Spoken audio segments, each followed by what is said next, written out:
Assalamualaikum warahmatullahi wabarakatuh. Alhamdulillahi rabbil alamin. Wassalatu wassalamu ala sayyidil mursalin wa ala alihi wa sahbihi ajma'in. Rabbi syrah li sadri wa yassir li amri wahlul 'uqdatam min lisani yafqahu qawli.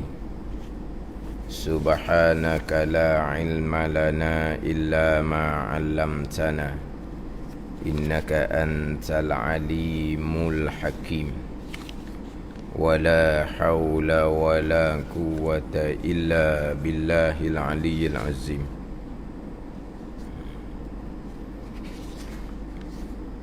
Kitab Wisyahul Afrah. Kitab Wisyahul Afrah, muka surat 3. Muka surat 3, baris yang ke-7 daripada bawah. Baris yang ke-7 daripada bawah. Qala al-muallifu rahimahullahu ta'ala wa nafa'ana bi'ulumihi amin.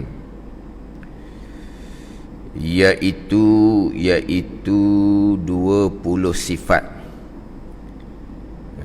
Iaitu 20 sifat yang wajib atas tiap-tiap seseorang daripada mukallaf mengetahui, daripada sifat yang wajib bagi Allah Subhanahu wa ta'ala. Iaitu 20 sifat yang wajib atas tiap-tiap seorang daripada mukallaf mengetahui, daripada sifat yang wajib bagi Allah Subhanahu wa ta'ala. Wujud dan qidam dan baqa' dan mukhalafatuhu ta'ala lil hawadith dan qiyamuhu binafsih dan wahdaniyah. Maka ini 6 sifat yang pertamanya itu sifat nafsiyah, dan iaitu wujud. Dan yang 5 kemudiannya itu sifat salbiyah, iaitu sifat yang wajib atas tiap-tiap mukallaf. Wajib atas tiap-tiap seorang mukallaf mengetahui daripada sifat yang wajib bagi Allah Subhanahu wa ta'ala wujud. Ini 20 sifat yang wajib atas tiap-tiap seorang daripada mukallaf mengetahui secara tafsil, yang mana dalam kitab Wisyahul Afrah ni, kalau hak Jawi baris bawah sekali, yang saya sudah baca kuliah terdahulu, hak Jawi baris bawah sekali.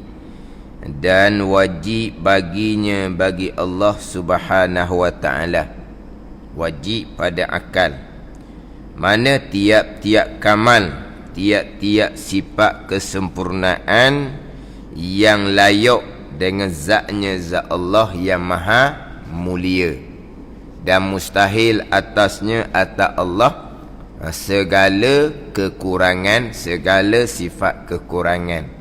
Jadi hak bawah tu, itu wajib atas tiap-tiap seorang daripada mukallaf mengetahui secara ijmal.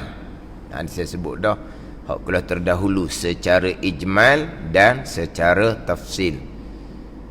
Wajib atas tiap-tiap seorang daripada mukallaf mengetahui. Mengetahui saya sudah bicara kuliah terdahulu, mengetahui ilmu. Satu laginya mengenal, bahasa Arab sebut ma'rifah. Mengetahui dan mengenal pada pembicaraan ilmu tauhid adalah satu makna. Mengetahui ilmu, mengenal ma'rifah, dua kalimah yang lain-lain, tapi makna yang sama, dia panggil lafaz yang muradif. Lafaz muradif ni dua lafaz yang berbeza tapi makna sama. Yang biasa tu buat misalnya, kalau bahasa Melayu kita, lafaz muradif ni dua lafaz yang berlainan sebutannya tapi maknanya sama. Biasa tu buat misalnya, buah kelapa dengan buah nyo. Gitulah. Buah kelapa perkataan lain, buah nyo perkataan lain, tapi sama je lah, walaupun lain-lain sebutan pun. Sama, ilmu dan makrifah lafaz yang lain-lain tapi makna yang sama. Kalau satu lafaz tapi ada dua tiga makna, itu panggil lafaz yang mushtarak. Dia panggil lafaz mushtarak ni satu lafaz tapi keluar dua tiga makna. Faham tak? Bahasa Malaysia ke apa? Satu perkataan tapi ada dua tiga makna. Kalau bahasa Melayu apa dia? Bahasa Arab banyaklah lafaz mushtarak ni. Macam lafaz istiwa. Istiwa itu lafaz mushtarak, bukan ada dua tiga makna, bahkan belas makna. Dia panggil lafaz yang mushtarak. Kalau bahasa Malaysia kita, satu perkataan tapi makna dia bukan hanya satu makna, dua tiga makna. Apa dia perkataan Melayu? Orang Melayu belaka ni kan? Satu perkataan tapi makna dia banyak, lebih daripada satu makna. Apa dia? Tak mari. Tak mari. Satu perkataan tapi dia ada dua tiga makna. Itu dia panggil lafaz mushtarak. Lafaz muradif ni dua perkataan yang lain tapi satu makna. Jadi ilmu terjemahannya mengetahui, makrifah bahasa Arab terjemahan dianya mengenal. Jadi mengetahui dengan mengenal ini satu makna. Kena ingat apa makna mengetahui, apa makna mengenal. Wajib atas tiap-tiap seorang daripada mukallaf mengetahui akan sifat yang wajib bagi Allah, yang mustahil bagi Allah, yang harus bagi Allah. Dan wajib atas tiap-tiap mukallaf mengetahui akan sifat yang wajib bagi Rasul, sifat yang mustahil bagi Rasul, sifat yang harus bagi Rasul. Dengan makna wajib atas tiap-tiap mukallaf mengetahui akan aqaidul iman yang 50. Itu carekah. Wajib atas tiap-tiap mukallaf mengetahui akan aqaidul iman yang 50. Aqaidul iman ni simpulan iman. Simpulan iman yang 50. Apa makna mengetahui? Tahu saja gitu? Ada. Mengetahui dengan makna jazam, putuh di hati. Kemudian bertepatan dengan yang sebenar serta terbit daripada dalil. Ada. Ini saya sebut dah kuliah yang terdahulu. Mengetahui, mengenal tiga rukun dia panggil, tiga bahagian. Mana? Al-jazmu al-mutabiku lil haqqi an dalilin. Tiga. Al-jazmu, jazam, putuh di hati. Al-mutabiku lil haqqi, yang bertepatan dengan sebenar. An dalilin, pegangan yang putuh tadi ni terbit keluar daripada dalil. Ni tiga. Dipanggil rukun ataupun bahagian daripada mengetahui, ataupun dipanggil mengenal makrifah. Al-jazmu ni jazam. Maknanya kalau tidak jazam Allah Ta'ala ada, tidak jazam Rasul ni sidik contohnya, tidak panggil mengetahui, tak panggil mengenal. Mengenal Allah dan Rasul dengan bahu mengenal akan sifat Allah dan Rasul, mengenal akan aqaidul iman, simpulan iman 50 ni adalah permulaan agama. Tidak ada mengenal ni, maka tak sah iman. Kafir di sisi Allah Subhanahu wa ta'ala. Apa makna mengenal? Contohnya, jazam putus di hati Allah ada. Jazam putus di hati Nabi Rasul Siddiq. Itu contoh. Kalau tidak jazam di hati, tak putus di hati, maknanya Allah ada tu berat sebelah ada lah, tapi setakat 90% ataupun 99%. Tapi ada kemungkinan kecil Allah Ta'ala tak ada, dipanggil belum makrifah, belum mengenal, belum mengetahui akan sifat wujud bagi Allah Subhanahu wa Ta'ala, sifat ada bagi Allah Subhanahu wa Ta'ala. Tapi hatinya lebih kepada Allah Ta'ala adalah. Dia dalam kitab ni, kalau syok ni berat sangat, 50. Hak tu sama telah lah kapi lagi. Hak ni zon ni makna berat sebelah ada. Bukan 90%, 99% Allah Ta'ala ada. Tapi ada 1% kemungkinan kecil Allah Ta'ala tak ada. Tak jazam, tak putus, dia tak panggil mengenal, tak panggil mengetahui, tak panggil makrifah, tak sah lagi iman. Faham tak ni? Mana kena jazam di hati 100% Allah Ta'ala ada. Kemudian jazam di hati Allah Ta'ala ada ni bertepatan tak dengan yang sebenar? Memang bertepatan. Dia panggil makrifah dah tu. Orang kafir dia jazam putus juga, tapi Tuhan dianya hak cokoh-cokoh tu sebenar ke begitu? Tu tak sebenar. Batu tu dia yang okey. Macam mana Tuhan pula diukir oleh yang menyembah dia? Maka tak sebenar. Tak panggil mengenal lah, walaupun dia jazam. Kemudian jazam di hati, kemudian bertepatan dengan sebenar. Jazam putus di hati ambil mana? Ada dalil. Dalil sendiri, bukan hanya turut orang. Turut orang dipanggil taklid akan orang pada pegangan. Dipanggil pegangan muqallid. Dia panggil muqallid ni orang yang taklid orang, turut orang semata-mata atas pegangan. Contohnya Allah Ta'ala ada, tapi dia berpegang Allah Ta'ala ada, jazam putus. Pegangan Allah Ta'ala ada ni sebenar, tapi mana dalil? Tak ada dalil. Lepas tu kamu jazam putus di hati Allah Ta'ala ada tu, saya hanya turut orang yang mengajar, turut ustaz ke, turut mak ayah ke. Dia panggil apa ni? Jazam di hati, putus di hati Allah Ta'ala ada. Kemudian pegangan Allah Ta'ala ada ni bertepatan dengan sebenar, tapi tidak ada dalil. Pegangan ni makrifah ni khilaf ulama, sah ataupun tidak makrifah.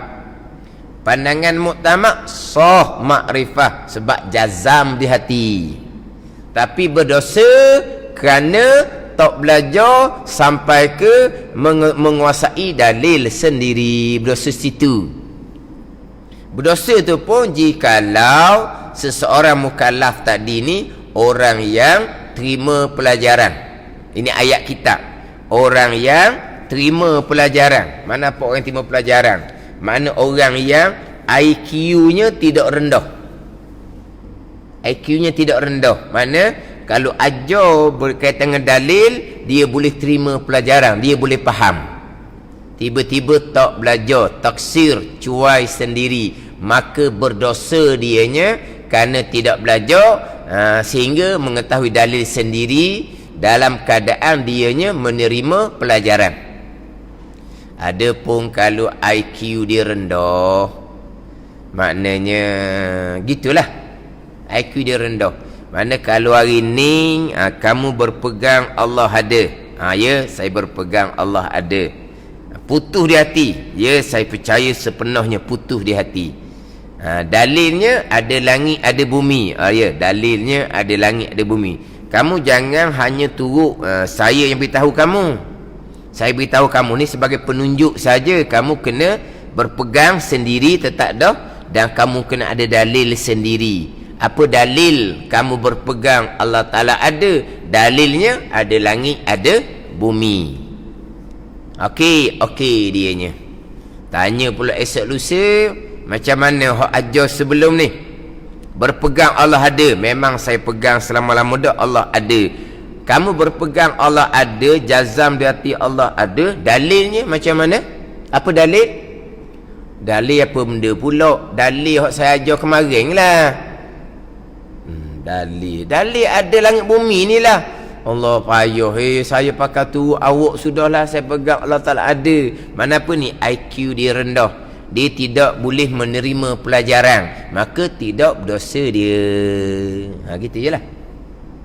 Ada ni hak lembab lah kita kata, hak IQ rendah. Adapun kita kebanyakan ni orang yang terima pelajaran, wajib kena belajar sampai ke pegangan tadi, jazam putus berserta dengan dalil sendiri. Dalil apa? Dalil akal pun okey dah. Dalil ada dua. Satunya dalil naqliyun, dalil yang dinakal, yang dipindah, diambil daripada Al-Quran dan hadis. Itu dalil naqli. Satu laginya dalil akli, yang dalil akal badan dah. Dalil akalnya macam mana? Dalil Allah Ta'ala ada, dalilnya ada langit, ada bumi. Itu dalil dia. Maknanya kalau Allah Ta'ala tidak ada, nak mari mana langit bumi ni? Itu dia. Dalil tu ringkas sahaja. Dalil dia panggil dalil ijmali, dia panggil. Jangan lupalah, kalau terdahulu saya sebut berulang kali dah, istilah ilmu ijmal dengan tafsil kena ingat.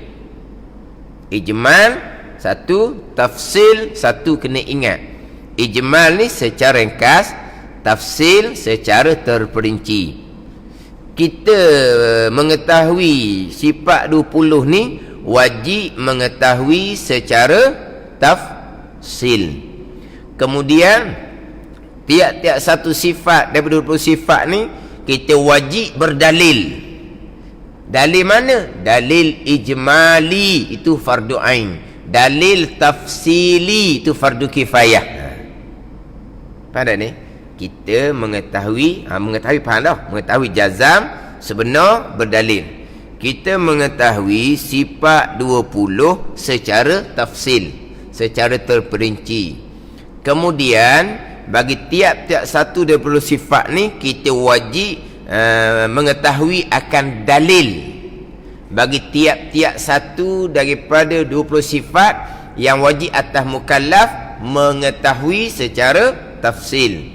Tetapi 20 sifat yang wajib atas tiap-tiap mukallaf mengetahui secara tafsil tadi, dalil memada ijmali. Pada tu dalil ijmali. Dalil rekah. Apakah dalil ada Allah Ta'ala, ada alam ini? Kenapa ada alam ini menjadi dalil atas ada Allah Ta'ala? Kenapa? Kerana alam ini asalnya tiada. Tahu mana alam langit bumi asalnya tiada? Langit bumi dengan kita mana ada dulu? Langit bumi lah ada dulu, soalan pun pelik dah. Nak jawab tak pandai dah. Jadi langit bumi ada lebih dahulu daripada kita ada. Jadi mana kita tahu mana pula langit bumi itu asal tiada? Apakah dalil langit bumi ni asalnya tiada? Ada dalil atas dalil pula dah. Hak tu dipanggil apa? Dalil tafsili. Hak tu fardu kifayah. Faham tak ni? Dalil ijma' ni, apakah dalil Allah Ta'ala ada? Ada langit, ada bumi. Kat tu je. Kenapakah ada langit dan bumi menjadi dalil atas ada Allah Ta'ala? Kerana langit bumi ni asalnya tiada. Ada langit bumi menjadi dalil ada Allah yang mengadakan. Oh, tahu sangat kamu langit bumi asalnya tiada. Kamu ambil mana langit bumi asalnya tiada? Apakah dalil langit bumi ni baharu? Apakah dalil langit bumi ni baharu, asalnya tak ada? Tu panjang tu, fardu kifayah. Dia panggil dalil tafsili. Dalil secara terperinci, fardu kifayah. Hak fardu ainnya dalil ijmali rekah aja. Orang tanya balas kitanya, oh kamu menjadikan ada langit bumi menjadi dalil atas wujud, atas adanya Allah Subhanahu wa taala, tunjuk jalan. Oh minta maaf, saya tak pandai, saya hanya setakat ada langit, ada bumi menjadi dalil atas ada Allah Taala, setakat tu sahaja. Orang soal panjang tak boleh nak jawab. Maknanya dia setakat ada dalil ijmali, dalil rekah, dalil pendek saja. Hak tu fardu ain. Dalil ijmali. Tapi 20 sifat ni wajib mengetahui secara tafsili. Berdalil, dalil ijmali sudah memada. Lepas tu saya sebut berulang kali tu. Ijmal, satu lagi tafsil, kena ingat. Sebut ijmal, faham. Sebut tafsil, faham. Bahasa Arab tu bahasa Arab lah, tapi dengar kita faham. Jadi mengetahui 20 sifat tadi ni wajib mengetahui secara tafsil. Wajib berdalil. Dalil memada fardu ain secara ijmal. Dalil ada langit, dalil ada Allah adalah ada langit, ada bumi. Itu dalil ijmali, sudah memada. Itu dalil akli. Dalil nakli, dalil ayat Quran mudah je lah. Ayat Quran payah apanya? Mana dalil Allah Ta'ala ada? Dalilnya Alhamdulillahi Rabbil Alamin. Itu dalil Allah Ta'ala ada. Itu segala puji bagi Allah. Dah Allah ada dah. Ada lah. Allah mana? Rabbil Alamin. Allah Tuan bagi sekian makhluk. Dah ada tak Tuan? Mana? Allah mana? Ar-Rahmanir Rahim. Allah yang pemurah, yang penyayang. Dah ada tak Tuhan pemurah, Tuhan penyayang? Ada lah. Ke Allah Ta'ala pemurah, penyayang, tapi Allah Ta'ala tak ada gitu.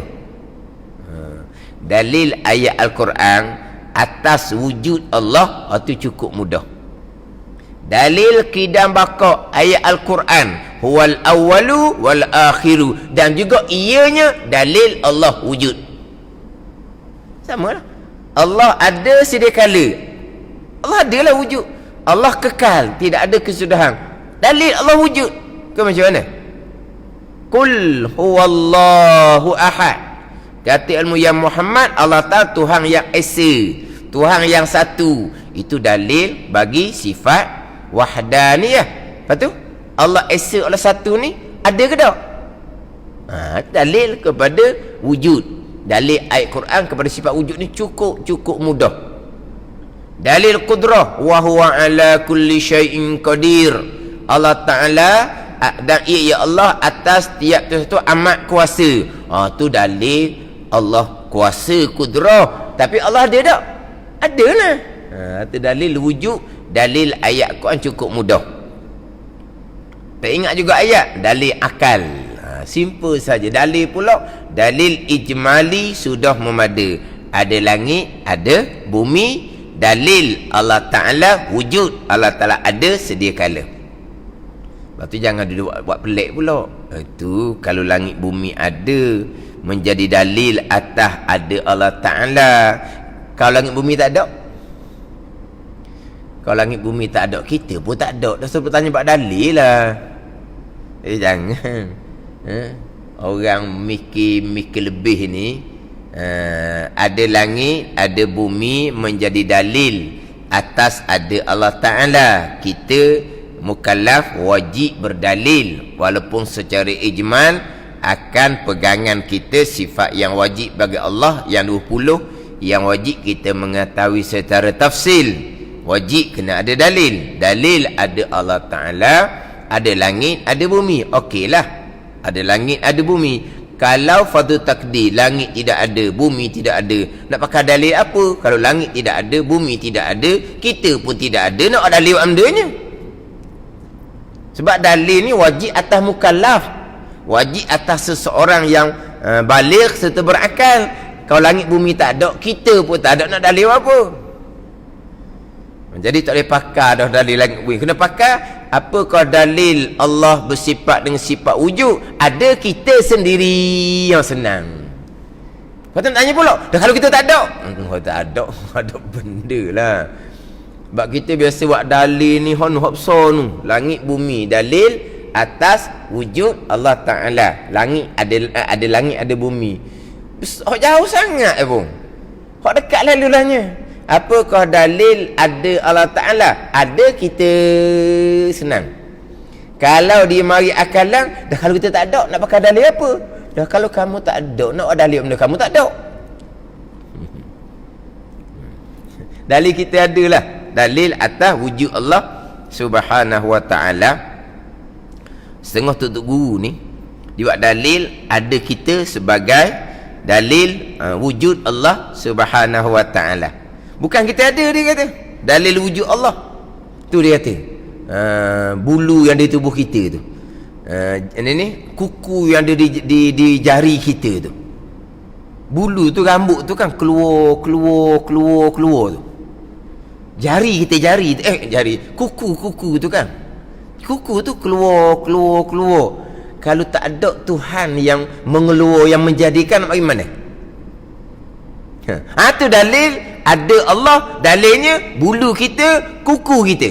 Di situ hok dekat sekali. Ni mana dalil langit dan bumi ni? Diri kita dalil apa? Dalil bulu kita, kuku kita, kan rambut kita tu kan keluar, kita kerak, kita cukur, keluar. Kalau tidak ada Tuhan yang mengeluarkan, nak keluar macam mana? Tu dalil ada Tuhan, ada Allah Subhanahu wa Ta'ala. Sama juga kuku. Walahat dalam daging tu tak ada bulu dah. Kalau macam kata kepala tu luka, kepala tu terbelah, ada tak rambut di dalam daging kepala tu? Ada? Tak ada. Lepas tu bagi mana rambut tu? Itu dalil ada Tuhan yang menjadikan. Sekarang kuku kita ni setakat ni je. Faham tak? Setakat ni kuku kita je. Kalau kata jatuh barang atas jari kita, kuku kita cabut. Tahu kuku cabut? Kuku cabut ni sini ke siapa ke dalam? Kita kena tarik gitu. Faham tak ni? Kuku ni ada ke siapa sini? Kena tarik. Dek sini je kuku. Lepas tu mari mana tu keluar kuku keluar tu mari mana? Dalam daging ni tak ada kuku. Itu dalil Allah yang menjadikan kuku tu. Ini hak hakikat dia gitulah. Hak ilmu sainsnya macam mana? Orang ngaji sains tak ngaji sains sekolah? Tak ngaji sains. Ke mata pelajaran sains dulu. Dulu tak? Kan mata pelajaran sains kan mata pelajaran teras kan tau. Mata pelajaran agama tak penting ke jadi teras kau. Tak luluh mata pelajaran agama tak ada CJ. Tak ada SPM gitu. Dah tegas tu. Luluh tak luluh, ada orang kata tu wallahualam, saya duduk sekolah tak tahu. Dia kata mata pelajaran agama boleh bertukar dengan lukisan, dia kata. Betul? Wallahualam lah. Ilmu sainsnya macam mana? Mari mana rambut di kepala kita walaupun dalam daging kepala tak ada rambut? Mari mana kuku kita walaupun dalam daging jari ni tak ada kuku? Mari mana rambut dengan kuku? Ilmu sains. Mari mana?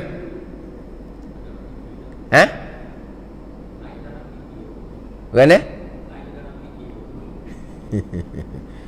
Hak ilmu sains tu tak salah, itu ilmu zahir. Dia cerita macam mana pun itu zahir. Hakikinya apa yang berlaku tu tetap qada dan qadar Allah. Tak ada salah. Sains itu ilmu hak tak ada Tuhan. Kenapa? Yang berlaku zahir di ilmu sains itu, itulah perbuatan Allah Subhanahu wa Ta'ala. Tak ada salah ilmu sains tu. Mana kalau ilmu sains kata rambut tu mari daripada mana, kuku daripada mana, tu ilmu zahir. Tapi kalau kita kau tak ngaji sains ni, mari mana bulu rambut tu?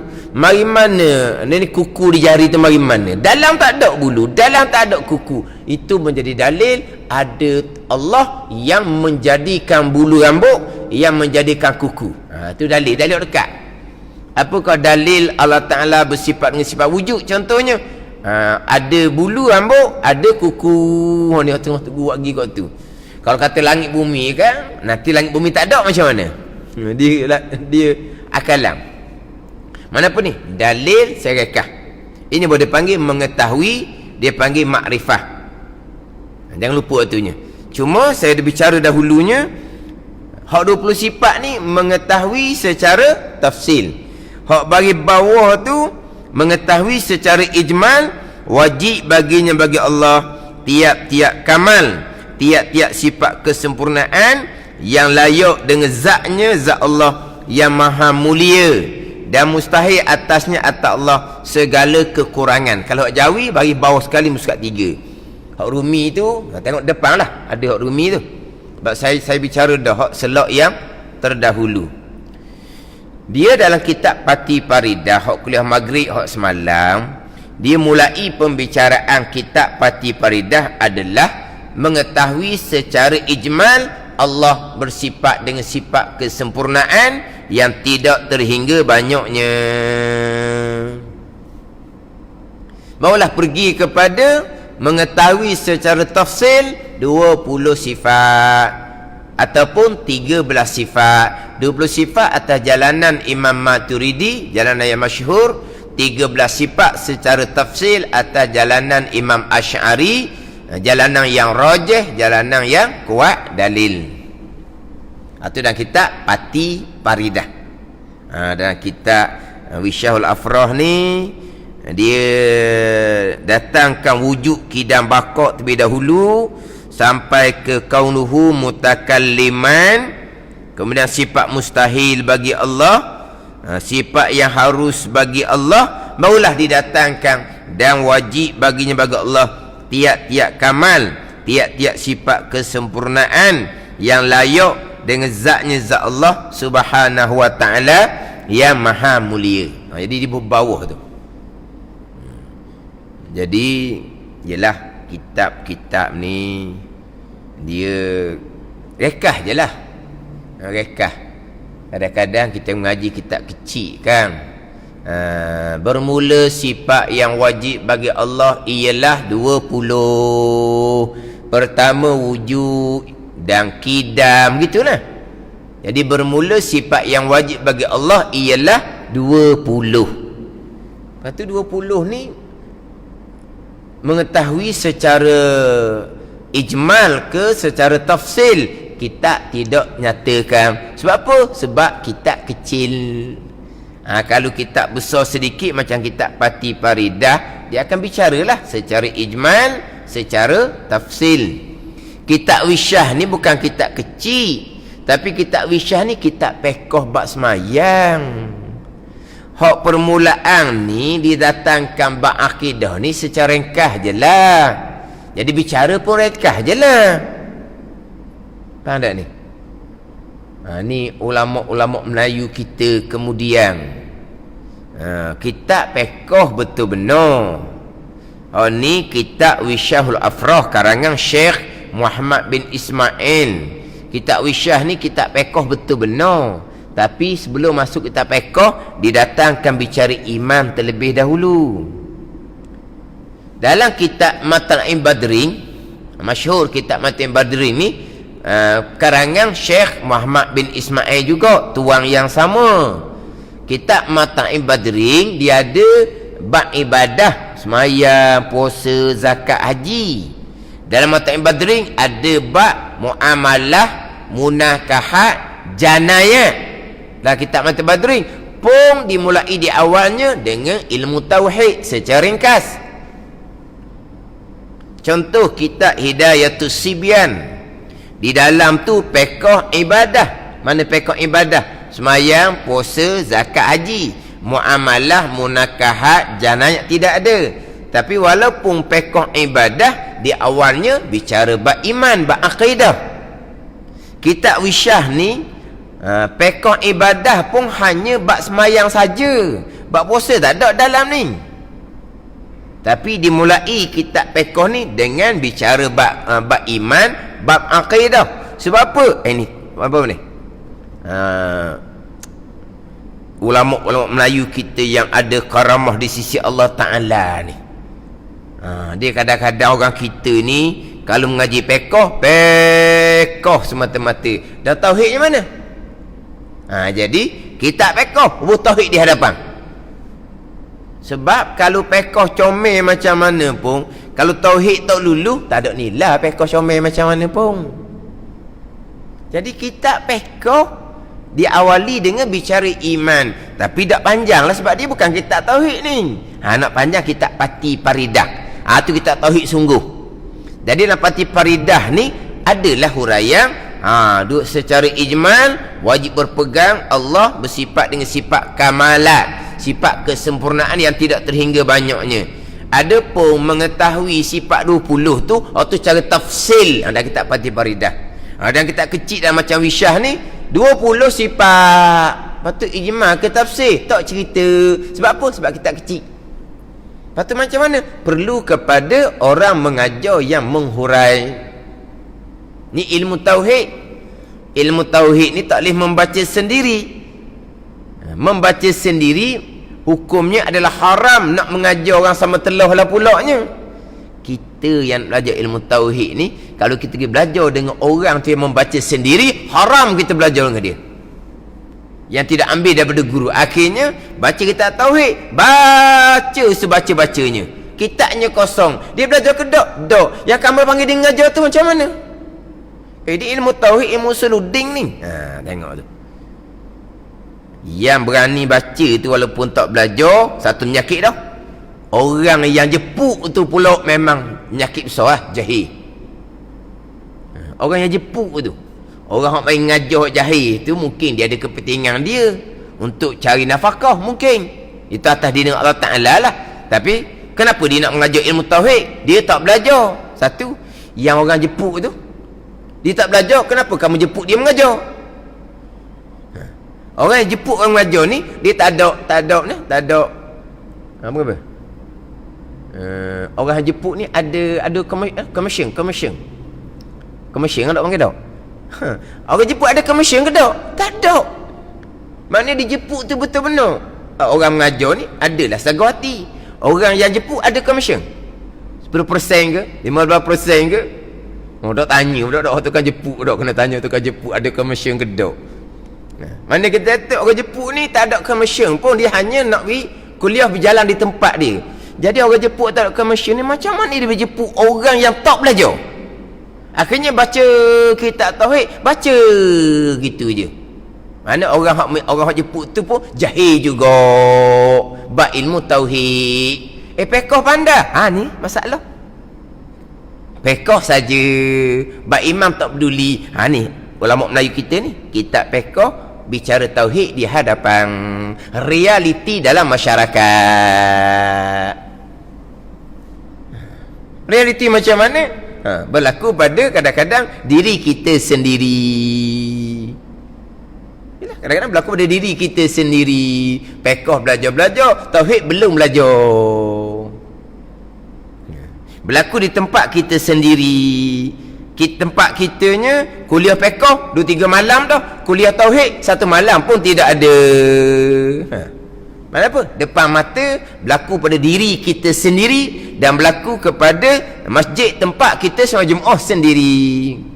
Ni ulama Melayu kita ni, kitab pekoh bubuh tauhid di hadapan. Keguna dia pekoh comel macam mana sekalipun, kalau tauhid tak lepas, kalau pegangan tu kapi ijma' ulama' waliyazabillah, kena qada balik sembahyang, kena qada balik puasa, wajib kena pergi Mekah semula. Hak pergi dah sekali tu tak lulus sebab dia bukan orang beriman. Wajib kena pergi Mekah semula, tak ada lagi hak sekali, hak kewajipan sama hidup sekali, tak ada. Bayangkan pula kalaulah yang berpegang dengan akidah kapi ijma' ulama' ni tu imam pula. Faham tak ni? Bukan tu imam je kena qada semayang, anak makmum hak ikut belakang wajib kena qada belakang. Faham tak?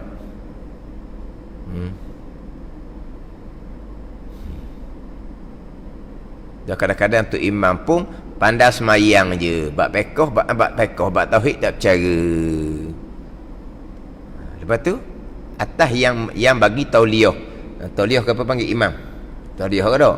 Orang mengajar dia panggil tauliah juga. Imam pun panggil tauliah juga tak? Hak melantik tu lah. Yalah tauliah imam ni hak raja, tapi raja ni sudah melantik dia punya itulah, dia punya ya, bukan raja tu menduga sendiri. Raja hanya sign saja. Mana pegawai dia meluluskan. Jadi pegawai yang nak meluluskan seseorang menjadi imam ni, temuduga dia macam mana? Temuduga dia macam mana? Adakah temuduga hanya setakat bacaan Fatihah saja, hanya setakat bacaan surah sahaja, oleh kerana yang nak jadi imam ni hafaz Al-Quran ke contohnya? Macam dengan ilmu fiqh dia, temuduga ke tak? Macam ni ilmu bab sembahyang Jumaat dia, temuduga ke tak? Macam ni ilmu bab sembahyang Jumaat dia jadi imam ni, temuduga ke tak? Hak paling besarnya macam mana akidah tu imam ni, temuduga ke tak? Maka yang bagi tauliah jadi imam ni, tauliah imam ni dia tidak ada expired tau. Ada expired tau. Imam bila ada expired. Macam saya orang mengajar ni, dia ada 2 tahun, kemudian kena sambung jadi 3 tahun, disambung gitulah. Mana sambung je, bukan kita merugi semula tau. Saya setahun ke 2 tahun tu je. 2 tahun, masih 2 tahun. 2 tahun tu pula bila Dewi Tauliah mengajar pada saya, setahun lepas temuduga. Setahun lepas temuduga tu tak ada khabar berita, barulah dia keluar Tauliah mengajar. Setahun dah lepas temuduga, bakinya tinggal setahun je lagi. Tempohnya 2 tahun. Jadi nak tempoh setahun ni saya pun tak tahu jawab pangkal. Saya mengajar kata reti dah. Orang tanya saya, "Dok Ustaz, ada Tauliah ke tak?" Wallahu alam. Kita menduga dah, luluh ke tak luluh ke, tak ada khabar berita. Kena tengok tarikh luluh tu seminggu lepas temu duga. Luluh dah. Sepatutnya kalau dia nak beri tauliah tu secara kelompok, tak apalah, tapi berilah makluman. Tahniah temu duga anda telah diluluskan. Tauliahnya akan menyusul kemudian. Kan senang kita ni. Orang tanya, "Ustaz, mana tauliah?"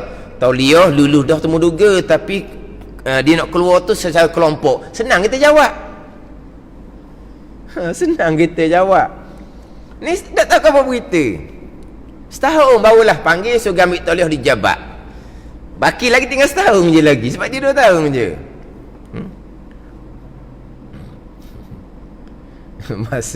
Masa tu mengajar Masjid Putih lah apa semualah. Tauliahnya tergantung, tak tahu. Masa tu saya pun kuat dah nyindir masa tu. Kuat dah nyindir dah tauliah tak mari. Masa mengajar tu, yalah kata kita ni orang panggil kita menduga, saya pergilah temu duga. Tak payahnya nak lulus temu duga mengajar ni. Orang mengajar salah terang-terang, ada tauliah dianya pula. Ada tauliah pula tak ada tarikh mati pula. Tauliah pula satu negeri, kita daerah je. Dia satu negeri. Tapi mengajarnya salah, mudah boleh tauliah. Boleh tahan lah masa tu, dah gerang juga. Dah tauliah tak guna hala. Hak saya mengajar tu sapalah kepada yang beri tauliah tu siapa? Hak saya mengajar tu. Sebab dekat je speka masjid tu dengan rumah hak beri tauliah tu. Memang siapa. Dah tauliah dah beri. Setahun dah. Kena lulus dah. Cuma tak apa dia nak beri tauliah tu lambat pun, tapi maklumkan bahawa temuduga tahniah temuduga anda berjaya. Ke macam nak ayat dia ni, ayat ni saya reka lah. Tahniah temuduga anda berjaya, tauliah tu akan menyusul kemudian secara berkelompok. Ni ayat saya ni, bukan ayat Jabat ni. Ayat saya senyap mana ni, maknanya 2 tahun, lepas tu dia tambah lah, tak ada masalah tu. Hak tak mengaji tak gapo boleh tauliah, hak tak ada hak tarik tahun. Jadi hak tu imam ni tauliah ni macam mana temuduga dak akidah dia. Berat kalau akidah tu imam salah, kalau akidah kafir kena qada habis sembahyang termasuk makmum. Ada ni. Dia gini. Kita ni kitab lah. Hari cukup masa sejam. Kuliah bulanan. Gitulah. Bila kita Faham lah. Kita ni habis orang dulu, baru kita tak habis lagi. Mati orang dulu, mati orang ngajar dulu. Dia tu imam ni, kalau tu imam batal sembahyang, tidak semestinya makmum kena qada. Tak semestinya. Kalau tu imam batal sembahyang, kesalahan yang tersembunyi, yang tak nampak. Mana contohnya tu imam lupa dia berhadas. Berhadas kecil, contohlah berhadas kecil. Contoh berhadas besar pun boleh buat juga. Berhadas besar, tu imam mandi pagi tu lupa nak mandi wajib. Mari jadi tu imam sembahyang subuh contohnya. Lepas daripada siap semayang pun, Allah, saya tak mandi wajib. Tak mandi wajib, tak sudut cerita banyak lah tu imam. Lari keluar lah ni atas masjid. Orang berhadap so haram tu atas masjid ni. Kena lari keluar lah tu imam tu. Faham tak ni? Kalau dia berhadap so lah, Allah, saya dah ingat nak mandi wajib. Mana sekarang mana dia berhadap so masjid tak boleh duduk kena turun tanah. Lepas tu macam mana makmum? Makmum tak payah kena sembahyang semula. Sebab apa? Sebab hadas besar tu imam tak tersembunyi. Dan kita tak kena tanya tu imam. Tu imam, baru berkahwin tu imam, mandi wajib ke tak pagi ni? Tak payah tanya tu. Dia tanya. Jadi makna kesalahan yang tersembunyi, itu imam kena sembahyang semula lah, mandi wajib sembahyang semula. Makmum tak ada kena-kena. Tak ada ni. Berat sangat misal tak mandi wajib tu.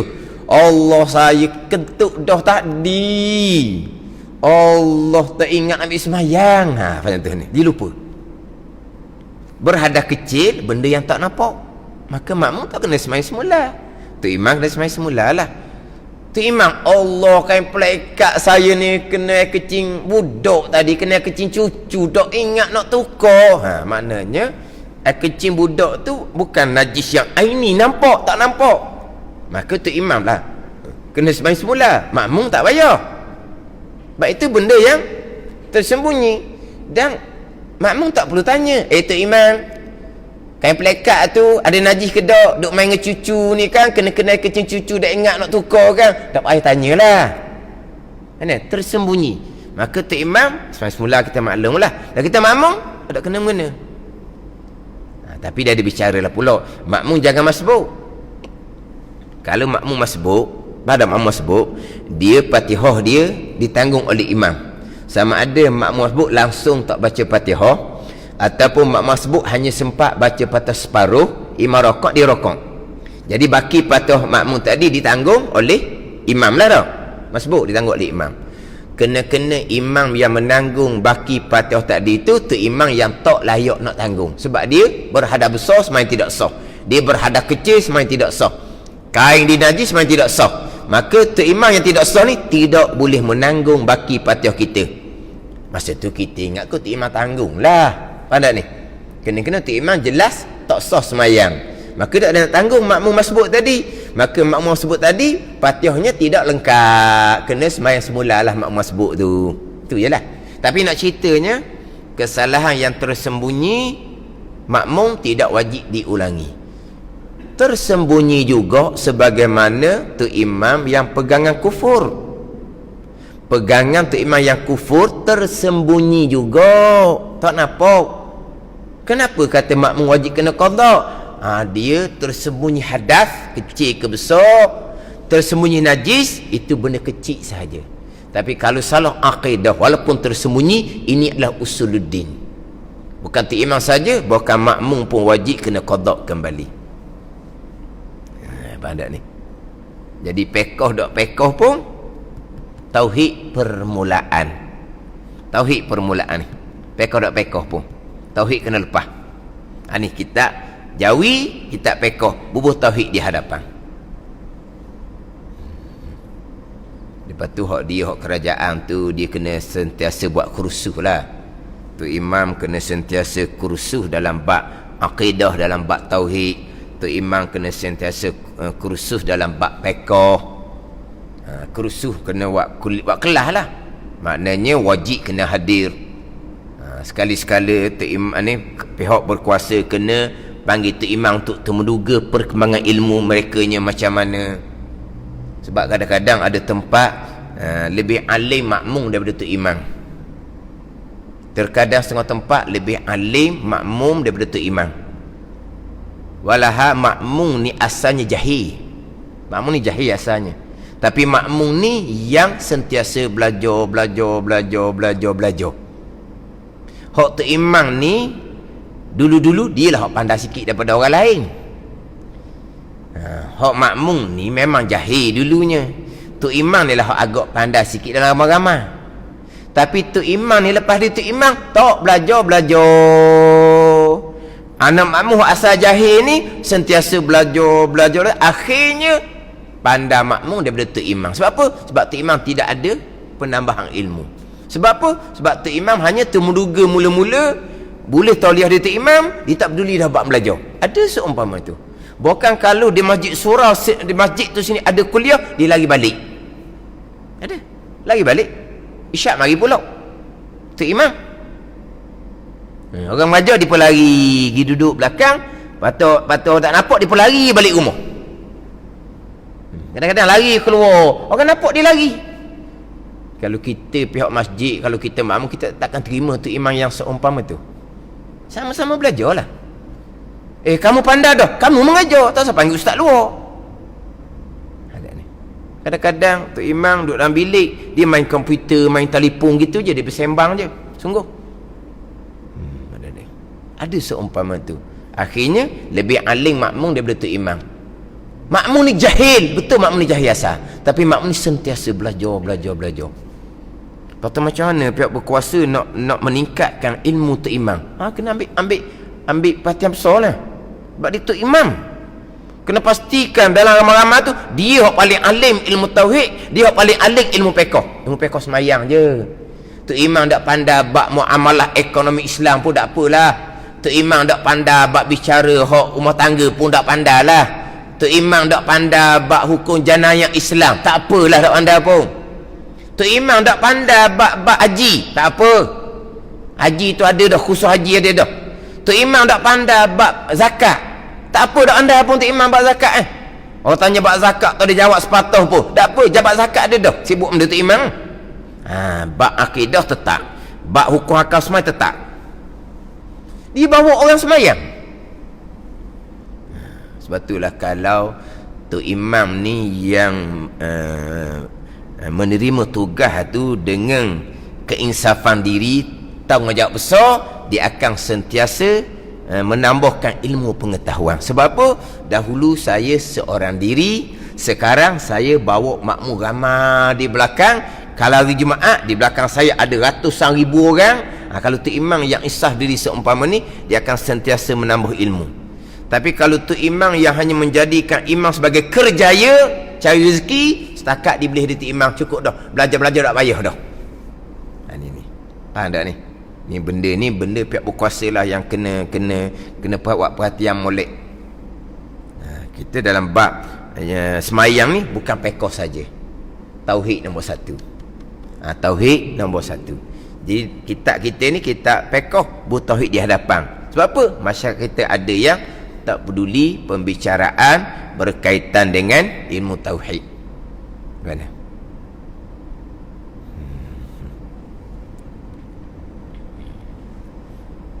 Ini cerita betul lah.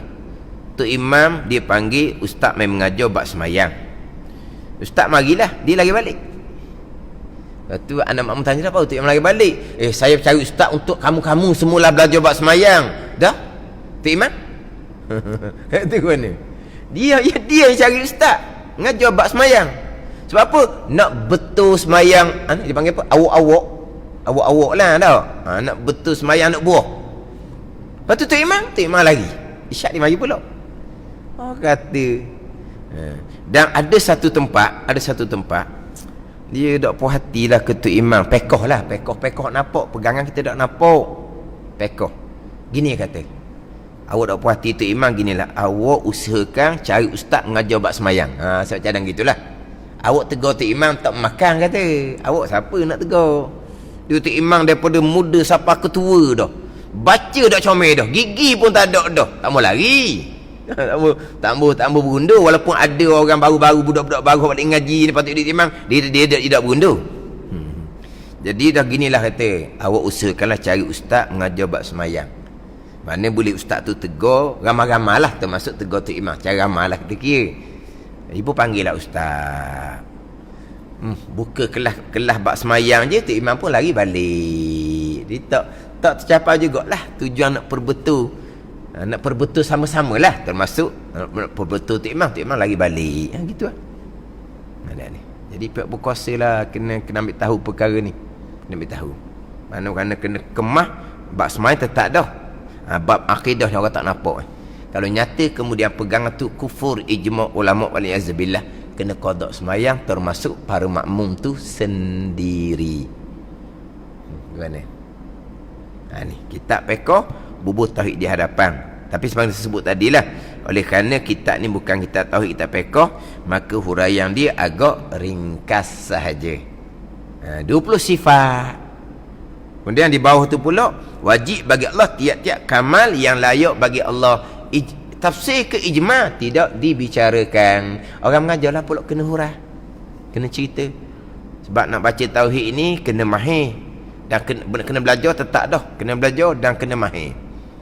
Lepas tu saya dulu-dululah, saya sejarah saya mula mengajar, memanglah saya nak mengajar, saya akan tanya kepada tempat nak mengaji kitab apa. Nak mengaji kitab bab semayang. Masyhurnya kitab Munyatul Musalli. Saya bacalah kitab Munyatul Musalli. Tersentuh bab pegangan tak betul. Lepas tu barulah saya nak baca kitab fiqh, nak ambil ada tauhid di hadapan. Contoh kitab Wisyah. Jadi kitab Wisyah ni kitab fiqh kedua yang saya pilih selepas Munyatul Musalli. Dan saya sebenarnya kitab Wisyah ni tauhid di hadapan, saya nak baca mula-mula tu agak mana? Serung ni ialah tauhid.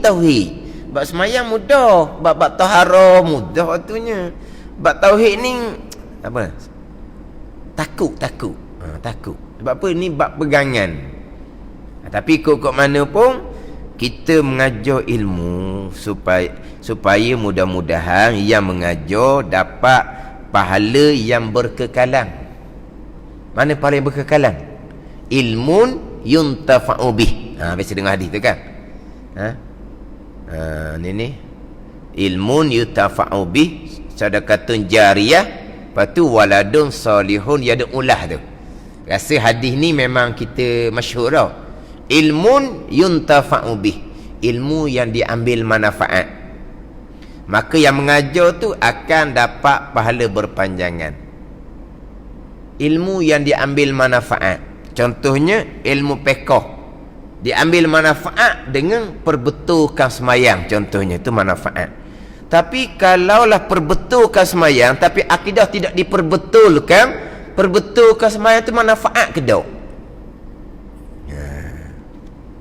Sekarang ilmu fiqh manfaat guna di manfaat ni gunalah, kegunaan lah manfaat ni. Ilmun yutafa'u, ilmu yang diambil manfaat, ilmu yang kita guna. Ilmu fiqh ni manfaat kegunaan dia apa? Perbetulkan, perbaiki sembahyang. Tapi kalau perbaiki sembahyang dengan ilmu fiqh, kalau akidah tak betul, manfaat ke seumpama tu?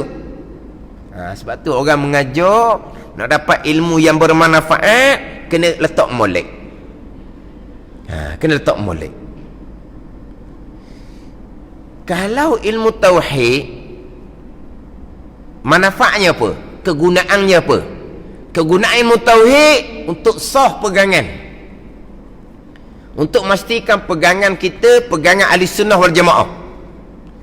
Orang yang sah pegangan, orang yang berpegang dengan akidah sunnah ahli sunnah wal jamaah, tetap berpahala walaupun dia tak sembahyang, tak puasa. Tak ni? Dia belajar, kita ajar ilmu akidah kepadanya. Manfaat kegunaan ilmu akidah, mana apa ni? Betul pegangan, berakidah dengan akidah ahli sunnah wal jamaah. Manfaat tu? Tiba-tiba dia tak semayang, tak puasa, contohnya. Adakah akidah betul dia tidak bermanfaat? Adakah akidah Ahlussunnah Jemaah dia tidak bermanfaat? Bermanfaat. Tak semai tak puasa tu kesalahan lain. Maka tetap dapat manfaat orang mengajar. Dapat pahala yang berpanjangan. Orang yang belajar dapat manfaat, iman yang sah, akidah Ahlussunnah Jemaah. Orang yang mengajar dapatlah manfaat. Walaupun orang yang sah iman, sah akidah ni, berakidah kata sebenar, dia tak semai tak puasa sekalipun, tetap ada manfaat. Dia ajar pula bab semayang, bab puasa. Dia semayang betul, dia dapat manfaat ilmu. Yang mengajar pun boleh pahala yang berpanjangan. Tiba-tiba semayang dia tu tak ikhlas, contohnya semayang dia tetap bermanfaat, semayang dia tetap sah, semayang dia tetap gugur kewajipan, tapi berdosa kerana dia riak. Itu bab lain pula.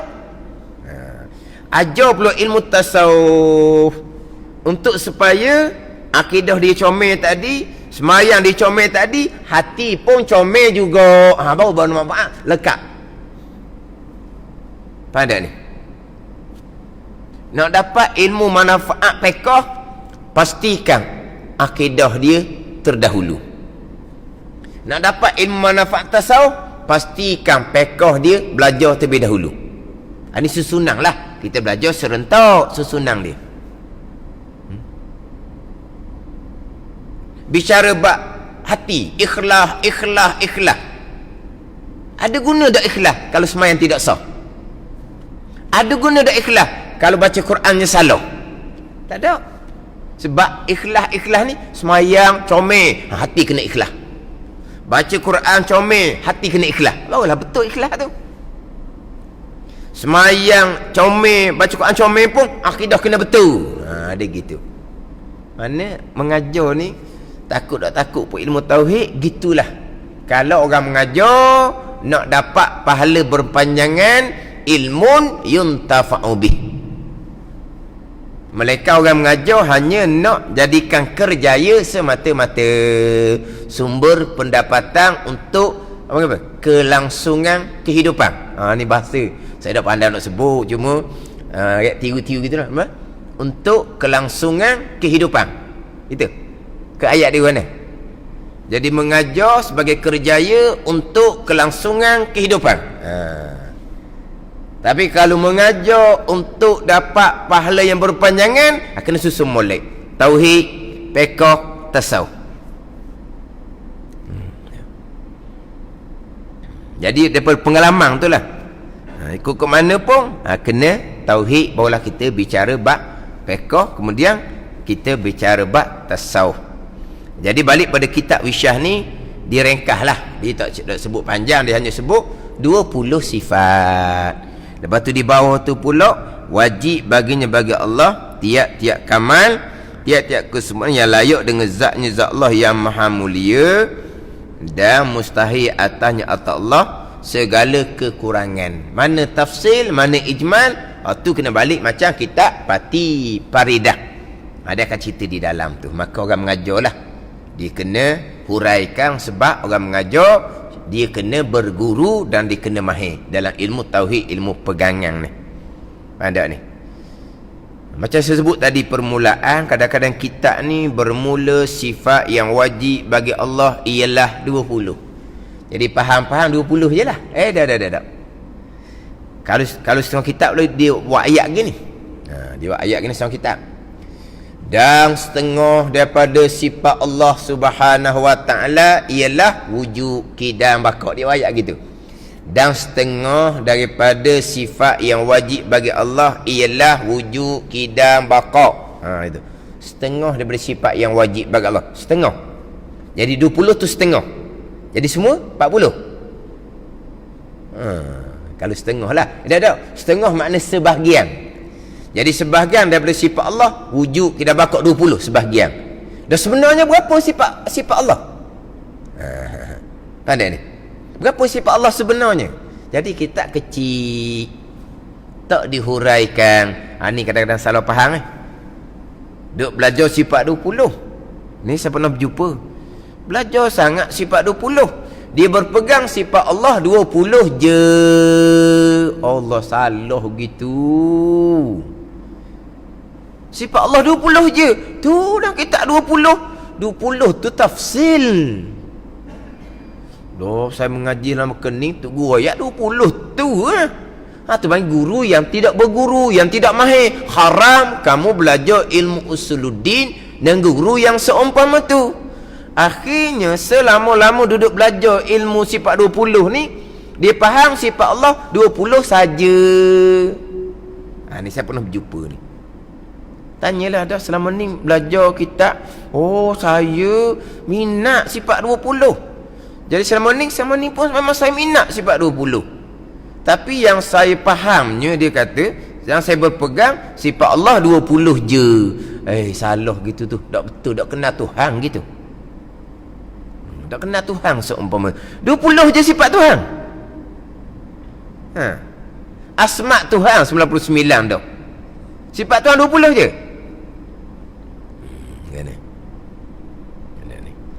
Dia bagi kitab rekah. 20 ni secara tafsil. Secara ijmal hak di bawah tu.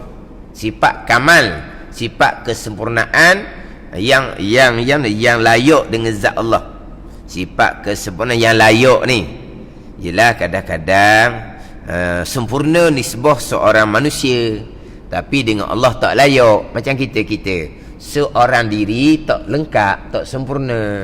Kalau ada isteri barulah lengkap, barulah sempurna, bukan begitu? Allah kalau ada isteri itu kekurangan. Kita ni pula berumah tangga dah tidak akan lengkap, tidak akan sempurna, melainkan kena ada anak.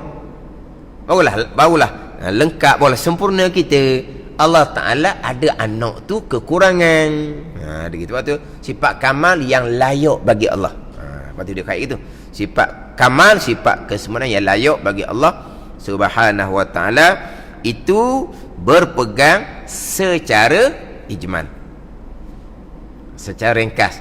Kita wajib berpegang di akidah kita Allah Subhanahu wa Ta'ala Tuhan yang esa, yang bersifat dengan istighna dan iftikar, pastilah bersifat dengan sifat kesempurnaan yang tidak terhingga banyaknya. Tuhan yang esa, yang bersifat dengan istighna dan iftikar, pastilah maha suci daripada sifat kekurangan yang tidak terhingga banyaknya. Dalil Allah bersifat dengan sifat kesempurnaan, dalil maha suci Allah daripada sifat kekurangan, dalilnya ada langit, ada bumi. Ada dalil, ada makhluk lah, ada kita tu lah, ada bulu, ada kuku tadilah. Itu dalil Allah bersifat dengan sifat kesempurnaan, dalil maha suci Allah daripada sifat kekurangan. Atau bukan cara ijmal. Kemudian sifat kesempurnaan bagi Allah tidak terhingga banyaknya. Setakat mana gak kita ni nak mengenal Allah dengan mengenal akan sifat Allah 20 sifat secara tafsil. Apa keluar 20? Ada ni. Bukan sifat Allah 20 saja.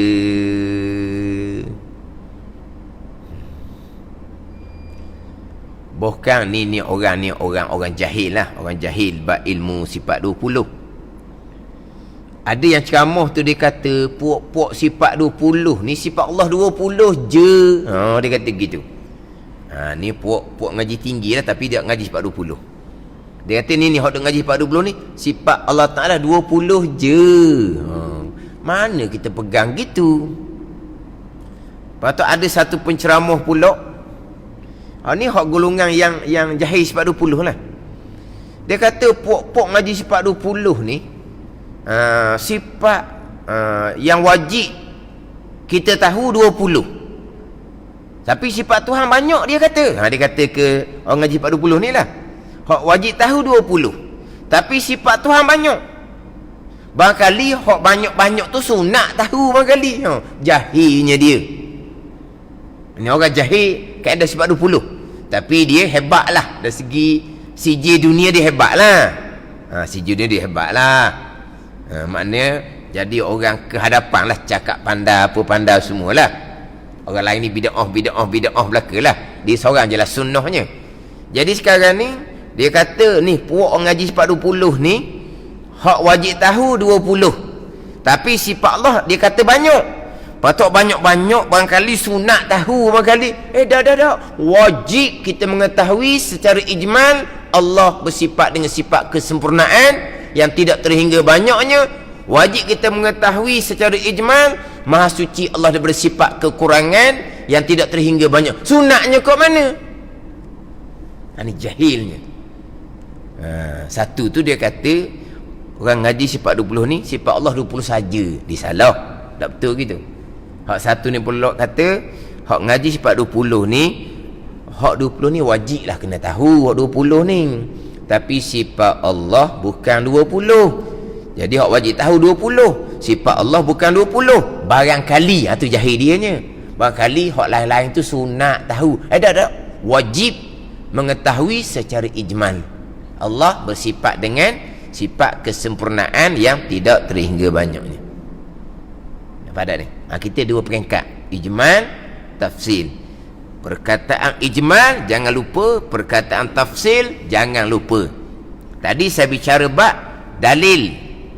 Bagi tiap-tiap pegangan kita yang kita duk pegang secara tafsil ni, wujud secara tafsil, secara detail, kidam baqa secara tafsil, secara detail, tiap-tiap satu sifat yang kita pegang tu wajib berdalil memada dalil ijmali atas fardu ain. Dalil memada dalil ijmali. Dalil tafsili fardu kifayah. Ingat tu. Ijmal satu, tafsir satu, jangan lupa. Kan dulu kan kita bicara rukun iman kan. Beriman dengan sekalian malaikat secara ijmal. Secara tafsir malaikat 10 tu. Beriman dengan sekalian kitab secara ijmal. Hak 4 Taurah, Injil, Zabur dan Quran itu secara tafsil. Beriman dengan sekalian nabi dan rasul secara ijmal. Hak Rasul 25 tu secara tafsir. Jangan lupa dahulu. Hak kita bicara rukun iman dahulu. Secara ijmal dan secara tafsil. Jadi sekarang ni wajib mengetahui secara tafsirnya 20 sifat. Iaitu wujud dan kidam dan baqa dan mukhalafatuhu ta'ala lil hawadis dan qiyamuhu binafsih dan wahdaniyah. Kemudian sifat mustahil didatangkan di bawah tu. Saya sebut dah kuliah terdahulunya. Sifat wajib kita pegang hukum dia. Wujud, sifat wujud tentu sungguh di Tuhan. Sifat kidam tentu sungguh di Tuhan. Sifat baqa tentu sungguh di Tuhan. Itu kita pegangan dia. Kita berpegang.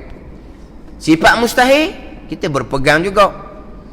Wujud lawan dia Adam, tak ada Tuhan, mustahil. Kidam lawan dia hudus, baharu Tuhan, mustahil. Baqa lawan dia fana, binasir Tuhan, mustahil. Jadi Adam, hudus, fana ni kita berpegang tentu tak sama sekali di Tuhan. Gitu. Jadi sifat wajib kita pegang sungguh di Tuhan. Sifat mustahil kita pegang tentu tak di Tuhan. Itu pegang sifat mustahil. Bukan pegang diri sifat mustahil. Sebab Adam, hudus, fana, itu mustahil akan duk terima sungguh di Tuhan. Kita pun peganglah Adam, hudus, fana. Contoh sifat mustahil kita pegang Adam, hudus, fana, tentu tak sama sekali di zat Allah Subhanahu wa taala. Atau pegang sifat wajib tentu sungguh di Allah. Pegang sifat mustahil tentu tak di Allah Subhanahu wa taala. Beginilah contohnya. Kita pegang Nabi Rasul tentu sungguh sidik, amanah, tabligh. Contohnya. Dan sifat mustahil kita pegang tentu tak sama sekali Rasul kazib, dusta. Kita pegang di akidah kita tentu tak sama sekali Rasul khianah. Kita pegang di akidah kita tentu tak sama sekali Rasul kitman, sembunyi wahyu daripada Allah. Lawan pada sifat tabligh. Sifat wajib kita pegang tentu sungguh di zat Rasul. Sifat mustahil kita pegang tentu tak di sifat Rasul. Itu pegang sifat wajib, hukum dia. Pegang sifat mustahil itu hukum dia. Ini kita pegang hak wajib dulu ni. Ini hukum akal. 20 ni hukum akal. Yang hukum syarak kita berpegang tentu sungguh Allah wujud. tentu sungguh Allah kidam bakok. Hak ni secara kita hurailah. Kita tak pandai cerita pun, itulah pegangan kitanya. Tak? Sifat wajib tentu di Tuhan dan Rasul. Sifat mustahil tentu dok sama sekali di Tuhan dan di Rasul. Ini hak pegangan kita lah. Lepas tu kita berpegang aqaidul iman yang 50. Simpulan iman yang 50 ni termasuk kita pegang hak sifat mustahil. Pegang kuk jalan mana sifat mana? Pegang kuk jalan dok sama sekali. Dah sifat mustahil kan akal dok terima nak kata sungguh dia Allah dan Rasul kan. Lepas tu kita pegang doklah dia Allah dan Rasul. Kan sifat wajib. Kita fikir dengan akal kita sifat wajib tentu sungguh dia Allah dan Rasul. Kita peganglah. Sifat wajib tentu sungguh dia Allah dan Rasul, kita pegang di akidah. Sifat mustahil akal tak terima sifat mustahil ni sungguh dia Allah dan Rasul. Dah kalau gitu kita pun peganglah sifat mustahil tentu dok sama sekali di zat Allah. Sifat mustahil tentu dok sama sekali di sifat di Rasul. Atau pegang 50 aqaidul iman. 50 tu lah sifat wajib, sifat mustahil, sifat harus bagi Allah dan bagi Rasul. Kemudian dalam kitab kita ni gitulah terjemahan pun tak ada ni, iaitu 20 sifat. Mana? Wujud dan qidam dan baqa. Terjemahan dia tak ada terjemahan. Sebab apa? Allah wujud qidam baqa tak terjemah pun tak apa. Wujud ada, qidam sedia, baqa kekal. Dah kidam, kemudian qadim, hak mana pula? Qadim tu makna isim fa'il, kidam tu masdar, sedia. Qadim yang sedia. Ada ni. Kidam sedia. Qadim Tuhan yang sedia. Yang tu lah isim fa'il. Ada ni. Jadi kidam sedia, qadim yang sedia, baqa kekal, al-baqi yang kekal. Itulah. Kan kita kan kadang-kadang kidam, kadang-kadang qadim kan kita sebut semua qadim tu kan. Kidam qaf dal mim, kidam. Qadim qaf dal ya mim, qadim. Apa beza kidam dengan qadim? Kidam ni sedia.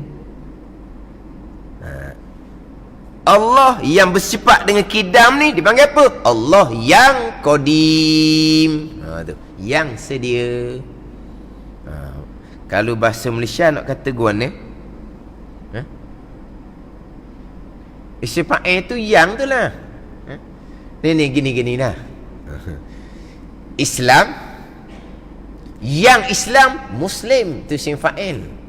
Iman, yang beriman mukmin isim fa'il. Faham tak ni? Iman orangnya mukmin yang beriman. Islam orangnya Muslim yang Islam. Kidam, yang kidam tu qadim, Allah yang sedia. Gitu lah. Kena kata mana? Kalau bahasa Malaysia kita. Faham tak? Saya pun tak kerti kot nak buat contoh. Kok bahasa Malaysia nak contoh mana?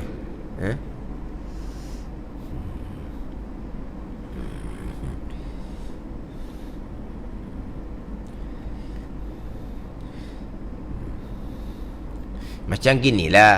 Qudrah sifat. Allah yang bismillah dia panggil qadir. Apa dia qadir? Zatun muttasifun bil qudrah. Zat Allah yang bersifat dengan qudrah. Qudrah sifat. Allah yang bersifat dengan qudrah ni Allah yang qadir. Iradahnya sifat. Allah ni murid. Ilmu sifat. Allahnya alim. Tu. Faham tak ni? Qudrah sifat. Allah yang bersifat qudrah dipanggil Allah yang qadir. Iradah sifat. Allah yang bersifat iradah dipanggil Allah yang murid. Jadi qidam sifat. Allah yang bersifat qidam dipanggil qadim. Gitu ada. Cuma ni biasa timbul muskil lah. Qidam, qadim. Qidam, qadim. Sebutan tak sama, huruf pun tak sama. Qidam, qaf, dal, mim. Qadim, qaf, dal, ya, mim. Dia gitu. Jadi qidam sedia, qadim yang sedia. Dia datang wujud dan qidam dan baqa'. Dia wujud, qidam, baqa' ni, dia sifat wujud Allah ni wujud yang hakiki dia panggil. Wujud yang hakiki, wujud yang zati dia panggil. Sebab kitab Pati Paridah hak saya baca kuliah maghrib semalam ni, saya bawa ni bawa ni Paridah. Bawa kitab Paridah, Pati Paridah. Sebab apa? Dah nak hurah dah pendek sini. Wujud je. Tengok sini. Tengok di Pati Paridah.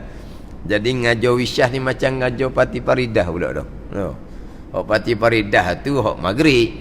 Hak kita duha ni pekoh kitab wisyah. Tapi gitulah. Kena ambil juga huraian dia. Jadi bicara bab sifat wujud ni, wujud Allah wujud, kita pun wujud juga. Wujud Allah wujud yang zati dia panggil, wujud yang hakiki. Wujud yang zati, wujud yang sebenar-benar. Zati lawan dia aridi, hakiki lawan dia majazi. Ini istilah-istilah. Jadi Allah bersifat dengan sifat wujud. Dan kita wujud ke tak? Wujud juga. Wujud kita bukan wujud yang zati, bukan wujud yang hakiki. Wujud zati ni wujud Allah. Wujud yang kalau kita kata apa? Wujud yang sungguh ti, yang tidak diwujudkan oleh yang lain. Tu wujud yang zati. Atau dia panggil wujud yang hakiki, wujud yang sebenar-benar. Wujud kita dipanggil wujud aridi. Aridi kerana diwujudkan oleh Allah. Dia panggil wujud majazi. Wujud sebagai apa? Sebagai apa? Majazi ni tumpang lah, gitulah. Mana ada kita ni setakat tumpang atas Allah mengada dan Allah mengekalkan kita sedang ada, tu saja. Wujud Allah wujud yang sungguh ti lah, yang zati. Wujud yang hakiki, wujud yang sebenar-benar. Mana wujud yang sebenar-benar? Wujud yang wujud sebenar, wujud yang wajib dia panggil. Kita wujud yang jaiz, wujud yang harus kita ni. Apa kata harus? Kita ada, memang kita ada, tapi harus je ada ni sebab sebelum tu terima tiada, nanti akan tiada. Jadi wujud ni wujud yang harus je. Wujud Allah wujud yang wajib. Allah ni az-zat al-wajibul wujud. Allah ni zat, Tuhan ni zat yang wajib ada, yang tidak terima ketiadaan sebelum dan tidak terima ketiadaan yang akan datang. Itu hak wujud yang wajib. Wujud yang wajib ni makna wujud yang tak terima tak ada. Kita ni wujud, tapi sebelum tu tak ada, akan datang tak ada. Maka wujud kita dipanggil wujud yang harus, wujud yang jaiz, yang harus. Jadi wujud yang harus ni bukan wujud yang sebenar-benar, majazi sahaja, tupang kerana Allah yang mengadakan dan Allah mengekalkan kita ada sekarang. Pada masa Allah meniadakan, tak ada semulalah kita. Itu wujud kita. Wujud yang aridi dia panggil. Arid ni wujud yang kerana diwujudkan oleh Allah. Pada ni zati, aridi, hakiki, majazi tu pun sama juga tu. Istilah tu istilah ilmu dia panggil. Zati, aridi. hakiki, majazi. Jadi kalau dalam bab fiqh, dalam bab fiqh ni pergi pada bab lain lah fiqh lah ni. Jadi kita bicara bab tauhid. Fiqh, kita melakukan satu perkara yang haram. Haram kita mulai dengan baca Bismillahirrahmanirrahim. Kan begitu? Kita nak buat benda haram. Lepas tu kalau baca Bismillahirrahmanirrahim, apa hukum? Haram lah. Buat perkara haram manakah yang haram kita baca Bismillah? Haram yang zati, bukan haram yang aridi. Apa makna haram yang zati? Haram hak asal-asal dia dah. Haram asal. Anda ni. Mana haram asal? Minum arak.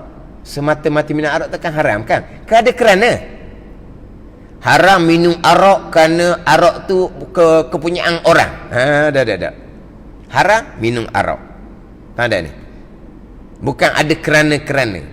Mereka panggil haram zati. Dia nak minum arak, dia pun baca Bismillahirrahmanirrahim. Haram, dosa besar. Selesai situ. Dia minum air mineral. Air mineral diminum. Tiba-tiba air mineral tu air milik orang. Dia minum tanpa keizinan. Apa hukum minum air mineral kepunyaan orang tanpa keizinan? Apa hukum? Hukumnya haram. Haram tu haram zati ke haram aridi? Haram aridi. Hak zati, hak asalnya harus. Asalnya harus minum air mineral, harus. Dipanggil harus zati hak asal. Aridi ni haram. Aridi sebab apa? Haram bukan kerana minum air mineral, haram kerana minum air kepunyaan orang tanpa izin. Dipanggil haram aridi. Baca bismillah tak jatuh hukum haram. Apa dah ni? Kalau perkara makruh, kita mulai dengan bismillah, hukumnya makruh. Makruh zati. Mana? Nak tengok kemaluan sendiri tanpa hajat. Nak tengok kemaluan tanpa hajat. Ada hajat tak makruh? Tanpa hajat. Nak tengok Bismillahirrahmanirrahim, baru tengok. Makruh gitu. Dia dah buat kerja gitu. Tapi kalau kita makan benda yang berbau, hukumnya makruh. Makruh kerana berbau. Makan tu benda halal, benda suci, harus makan. Pada ni. Tapi kenapa jadi makruh? Kerana makanan tu berbau.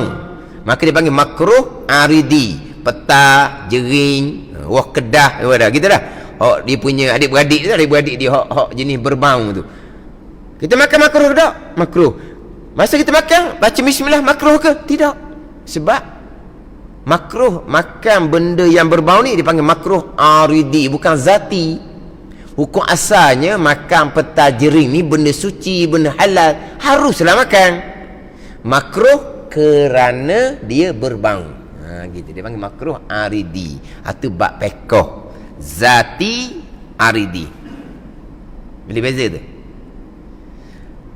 Hak kita pula biasanya hakiki, majazi. Hak ni biasanya saya duk sebutnya hak berkaitan dengan hak percakapan asbab tu lah. Hak ni saya biasa duk ulang-ulang dah kuliah sayanya. Hak kita bercakap, makan obat, begian-begian itu apa panggil apa? Cakap majazi, isnad majazi. Sanda sementara kepada asbab. Hakikinya Allah yang menyembuhkan. Gitu. Hak hakiki. Hak sanda kepada obat itu hanya majazi. Contohnya sekarang ni hak semasa sekarang ni sanda kepada vaksin. Itu sanda majazi. Hakikinya qada dan qadar Allah Subhanahu wa ta'ala. Vaksin makhluk tak bekas sama sekali. Tu sanda pada vaksin, keberkesanan vaksin. Maknanya boleh meneruskan kehidupan macam biasa. kuliah berjalan macam biasa contohnya. Kehidupan cari rezeki kembali macam biasa. Mari daripada mana? Mari daripada keberkesanan vaksin. Tapi kih masih lagi tinggi lagi tu 4,000 5,000. Kih 4,000 5,000 ni kita sudah bebas. Kalau tak ada vaksin, kalau kita buat bebas seumpama ni tutup hospital lah jawapan dia. Adat kata. Tapi yang berlaku tu hakikinya qada. Sandar kepada keberkesanan vaksin, sandar kepada keberkesanan SOP yang kita patuhi, itu sandar isnad majazi. Sandar sementara kepada asbab. Hakikat pegangannya vaksin ke SOP ke tak bekas sama sekali. Hakikinya semuanya qada dan qadar Allah. Faham tak ni?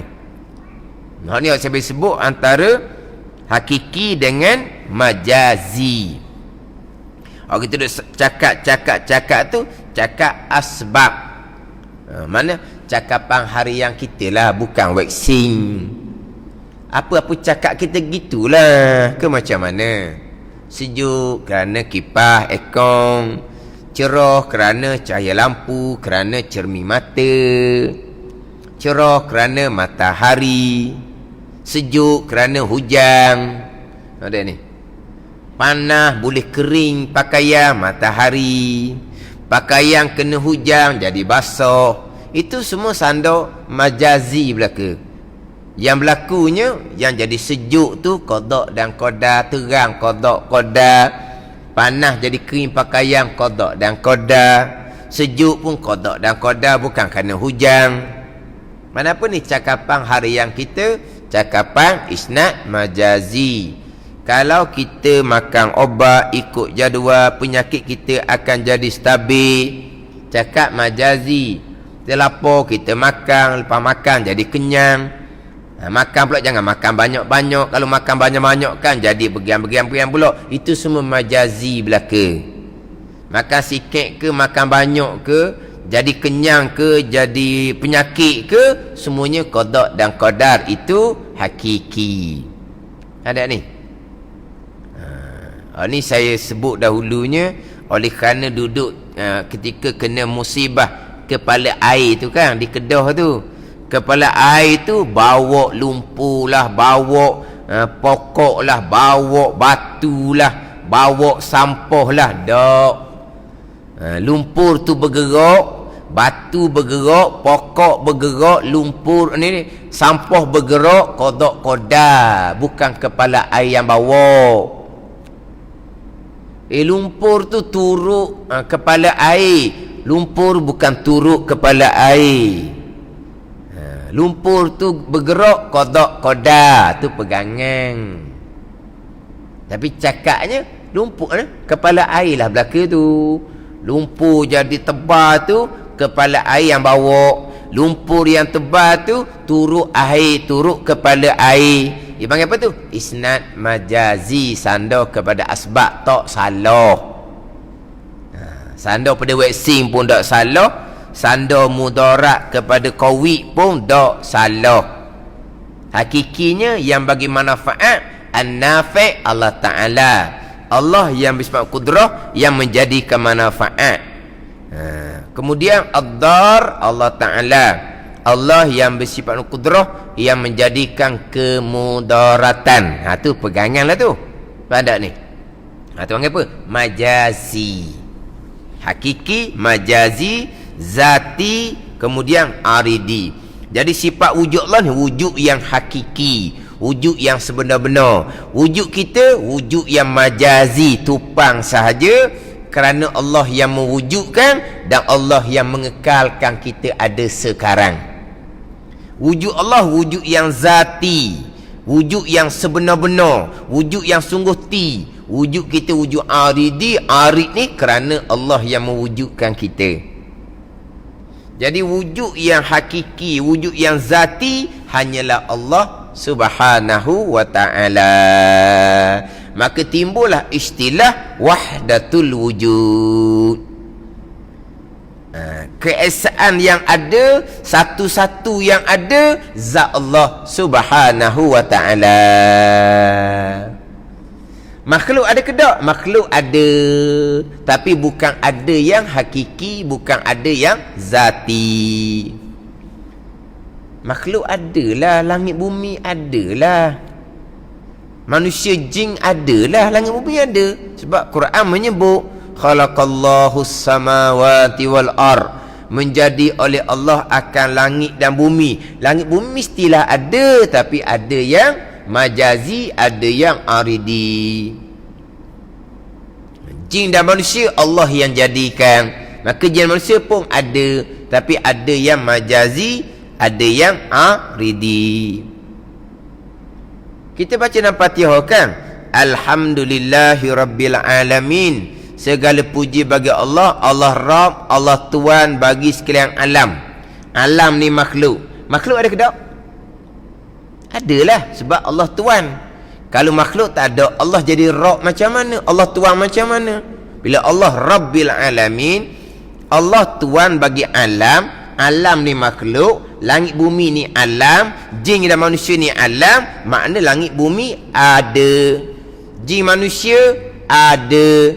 Siapa tuan dia? Allah Rabbil Alamin. Adalah. Tapi kenapa wahdatul wujud? Satu-satunya ada adalah zat Allah Ta'ala. Satu-satunya wujud yang ada, wujud yang hakiki, wujud yang zati. Itu sahaja. Hak yang wujud hanyalah Allah, kemudian hak ada ni Allah belaka, tu ajaran sesat. Yang ada hanyalah Allah. Batu kita ni ada ni. Ni Allah lah ni, Allah lah ni. Tu sesat tu. Itu hulul dan istihad dia panggil. Tu bukan.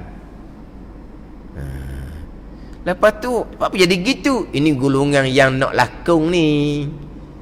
Hak bicara maqam hakiki. Yang ada ni manusia, makhluk yang ada ni. Tapi siapa maqam hakiki, di basirah hanya ada Allah Ta'ala. Jadi hak ada cokoh-cokoh manusia ni, walaupun mata basar, mata lendai melihat manusia yang cokoh-cokoh ni, basirahnya hanya memandang Allah. Sebab yang ada cokoh-cokoh tu Allah yang adakan, Allah yang kekalkan ada, Allah yang gerakkan, Allah yang diamkan. Jadi di basirah mereka hanya ada Allah. Hak ada cokoh-cokoh tu, itu makhluk Allah. Tapi mereka tak nampak makhluk Allah. Walaupun basar mata lain nampak makhluk Allah. Sebab basirah mereka hanya memandang kepada Allah yang menjadikan hak cokoh-cokoh manusia ni, yang mengekalkan ada cokoh manusia Allah Ta'ala, yang bergerak, yang mendiam pun Allah Ta'ala. Jadi basirah mereka hanya memandang Allah, walaupun zahir memandang manusia sekalipun. Ini hak sebenar. Hak puak sesat ni, tu Allah, tu Allah, tu Allah. Nak tengok ada Allah? Oh, nak tengok Allah. Nak tengok Allah macam ni pun bangun berjalan. Ni Allah ni dia kata. Ni. Oh, comel lotin lah zahir dia. Mayang bang dok tinggal. Rajin belajar, tapi tak belajar lah pada air ni. Ni pada air ni rendah sangat, dia belajar tinggi. Jadi dia buat lakon hakikah. Dia pun bangun. Ni Allah. Maksud dia Allah ke? Bukan, maksud dia Allah yang menggerakkan. Jadi kenapa masa kamu bergerak je Allah, masa kamu duduk diam tadi bukan Allah yang diam kan? Ni apa ni? Golongan yang apa ni? Yang pening. Pening, qoya. Ni salah pengajian, kitab-kitab hakikah menjadi terpesong. Hak sampai maqam hakiki yang sebenar-benarnya, di basirah tidak ada melainkan ada yang sungguh-sungguh. Siapa yang ada sungguh? Allah. Di basirahnya hanya ada Allah. Hak manusia yang cokoh-cokoh ada ni, basar memang dia nampak macam kita juga manusia ni. Tapi kita tengok manusia, kita basirah pun nampak manusia je. Sebab basirah mata hati kita ni kelam dengan zulmah. Bukan zulmah kelalaian, bukan zulmah lupa akan Allah, zulmah dosa. Dosa mata tak lepas, dosa telinga tak lepas. Dosa pula kena molek lagi. Dosa riak pun tak lepas, rasa wujud takabur pun tak lepas. Jadi memanglah basirah kita zulmah dengan dosa. Jadi mata lendai kita pandang manusia, mata hati kita pun pandang manusia. Tak ada salah apa pun kita orang awam. Tapi sampai maqam aulia yang sebenar, yang bukan lakon, walaupun mata lendai nampak manusia macam kita nampak, tapi basirah hanya memandang akan Allah yang ada, yang sebenar-benar. Ada kita ni ada kerana tupang Allah yang mengada, Allah yang mengekalkan ada, Allah yang menggerak, Allah yang mendiamkan. Jadi di basirah mereka hanya memandang Allah. Ini maqam hakiyah sebenar. Hak tadi tu hak mengarut. Akhirnya Allah ditunjuk. Tu bukan begitu. Itu maksud wahdatul wujud yang sebenar. Tapi kenapa wahdatul wujud dikatakan sebagai ajaran sesat? Kerana dirosakkan wahdatul wujud yang sebenar dengan mereka yang lakung tadi ni. Hak baca kitab-kitab hakikah, dia pun lakung. Inilah golongan yang merosakkan ilmu hakikah yang sebenar. Yang mengaku hakikah ni, yang mengaku tasawuf makam tinggi ni lah yang merosakkan ilmu hakikah yang sebenar, yang merosakkan makam tasawuf yang tinggi. Hak yang melakon-lakon ni yang merosakkan akan ilmu yang sebenar. Akhirnya sebut kata wahdatul wujud ajaran sesat. Walau apa makna wahdatul wujud? Makna satu yang ada yang hakiki, ada yang zati, ada yang sebenar-benar, ada yang sungguh hanya satu, iaitu zat Allah Subhanahu wa ta'ala. Itu maksud wahdatul wujud. Mana ni wujud ni? Sifat wujud ni. Wujud yang hakiki, wujud yang zati, wujud yang sebenar-benar, yang mana tidak ada permulaan, tidak ada kesudahan, disusuli dengan kidam dan baqa. Dia kidam dan baqa ni tak payah bilang asing dah sebenarnya. Kidam satu, baqa satu, tak payah bilang asing dah. Sebab wujud yang hakiki sifat yang pertama, wujud yang zati sifat yang pertama sudah masuk kidam baqa. Sebab kalau kata tidak bersifat dengan sifat kidam, bererti bersifat dengan sifat hudus, sifat baharu, lucu sifat wujud yang hakiki tadi. Lucu sifat wujud yang zati tadi. Sebab apa? Wujud yang baharu, yang macam wujud kita, tu bukan wujud sungguh gitu. Wujud kedak wujud, tapi wujud kerana hanya diwujudkan oleh Allah Subhanahu wa ta'ala. Wujud yang hanya harus sahaja. Wujud pun boleh terima akal, tiada pun boleh terima akal. Ni bukan wujud yang sebenar. Jadi kalau tak ada sifat kidam, punah balik sifat wujud sifat yang pertama. Jadi maknanya kidam baqa ni sudah masuk kepada sifat wujud yang hakiki, wujud yang zati. Tetapi kenapa ulama kidam baqa ni disusun juga? Sebab kidam baqa sudah masuk di huraian sifat wujud yang hakiki, sifat wujud yang zati. Masuk dah lah kidam baqa. Tak boleh nak masuk gitu. Kena datangkan secara terang-terang. Sebab ini akidah. Kena datangkan juga kidam, kena datangkan juga baqa. Walaupun kidam baqa ni sudah masuk kepada wujud yang hakiki, wujud yang zati, sekalipun tak padang, kena bilang suku. Allah ni bersifat dengan sifat kidam, sedia, tidak ada permulaan bagi adanya zat Allah Subhanahu wa ta'ala. Baqa kekal, tidak ada kesudahan bagi adanya Allah Subhanahu wa ta'ala. Kidam baqa ni masuk dah di bawah sifat wujud yang hakiki. Guna. Ini susunan kaedah sifat 20.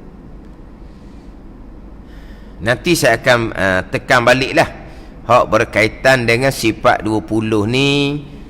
Walaupun dimulai dengan sifat wujud, Tapi pembicaraan sifat Allah ni asasnya adalah wahdaniyah lah. Sifat yang keenam, hak ni saya biasa tekan sangat lah, hak sifat wahdaniyah. Walaupun sifat wahdaniyah tu duduk nombor 6, tetapi asasnya adalah wahdaniyah.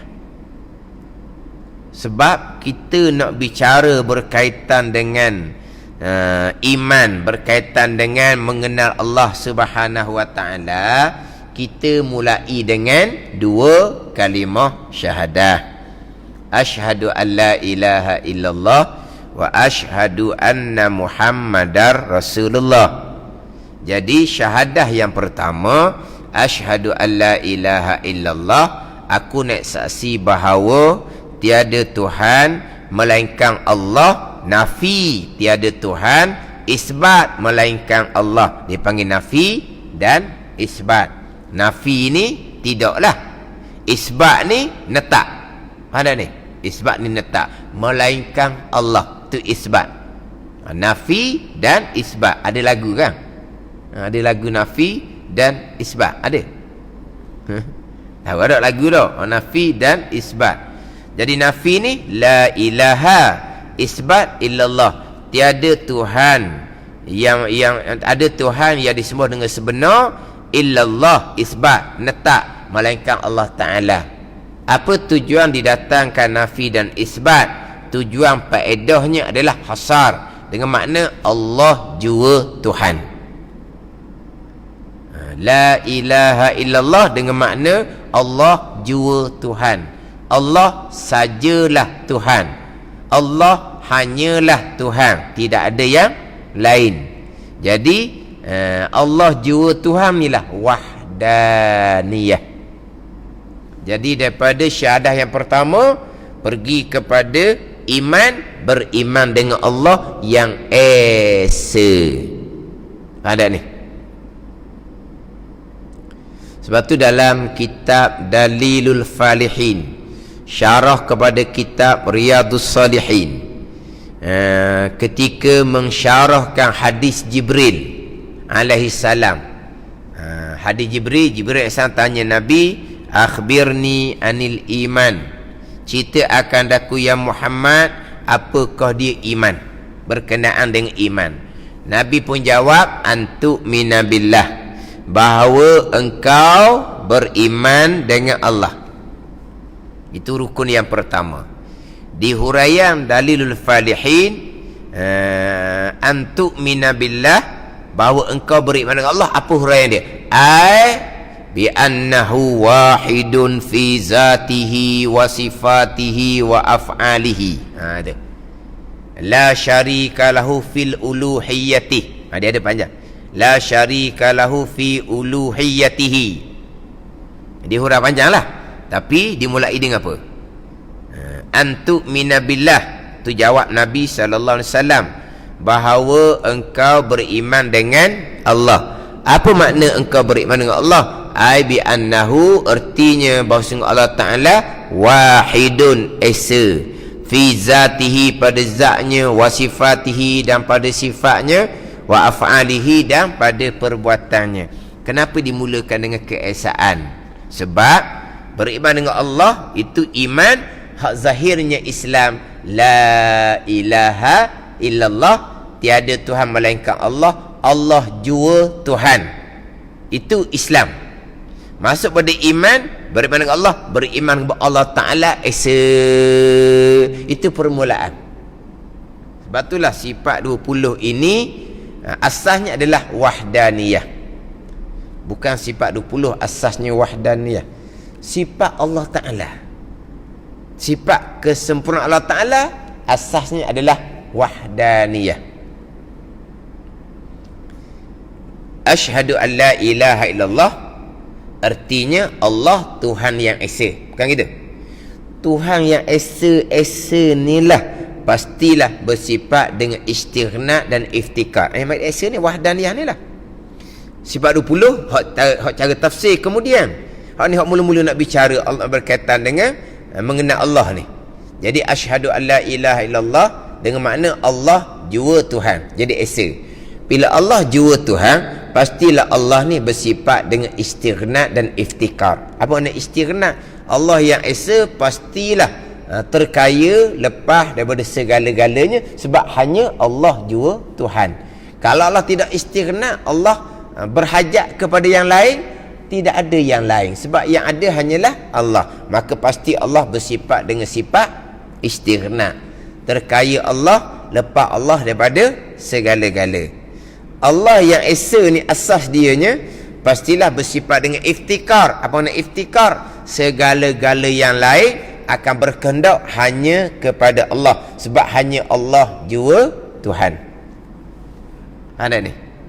Mari daripada mana tu? Mari daripada keesaan. Kemudian Allah yang bersifat dengan istighna, iftikar ni pastilah bersifat dengan sifat kesempurnaan, maha suci daripada sifat kekurangan. Hak ijma' yang kita pegang tu. Sebab apa? Allah yang bersifat dengan istighna dan iftikar ni pasti bersifat dengan sifat kesempurnaan, sebab Allah terkaya daripada yang lain, sebab dia esa. Maka pasti Allah bersifat dengan sifat kesempurnaan. Kalau Allah bersifat dengan sifat kekurangan, Allah tidak terkaya. Allah perlu pada yang lain supaya tampung kekurangan. Dah ada tak yang lain? Tidak ada.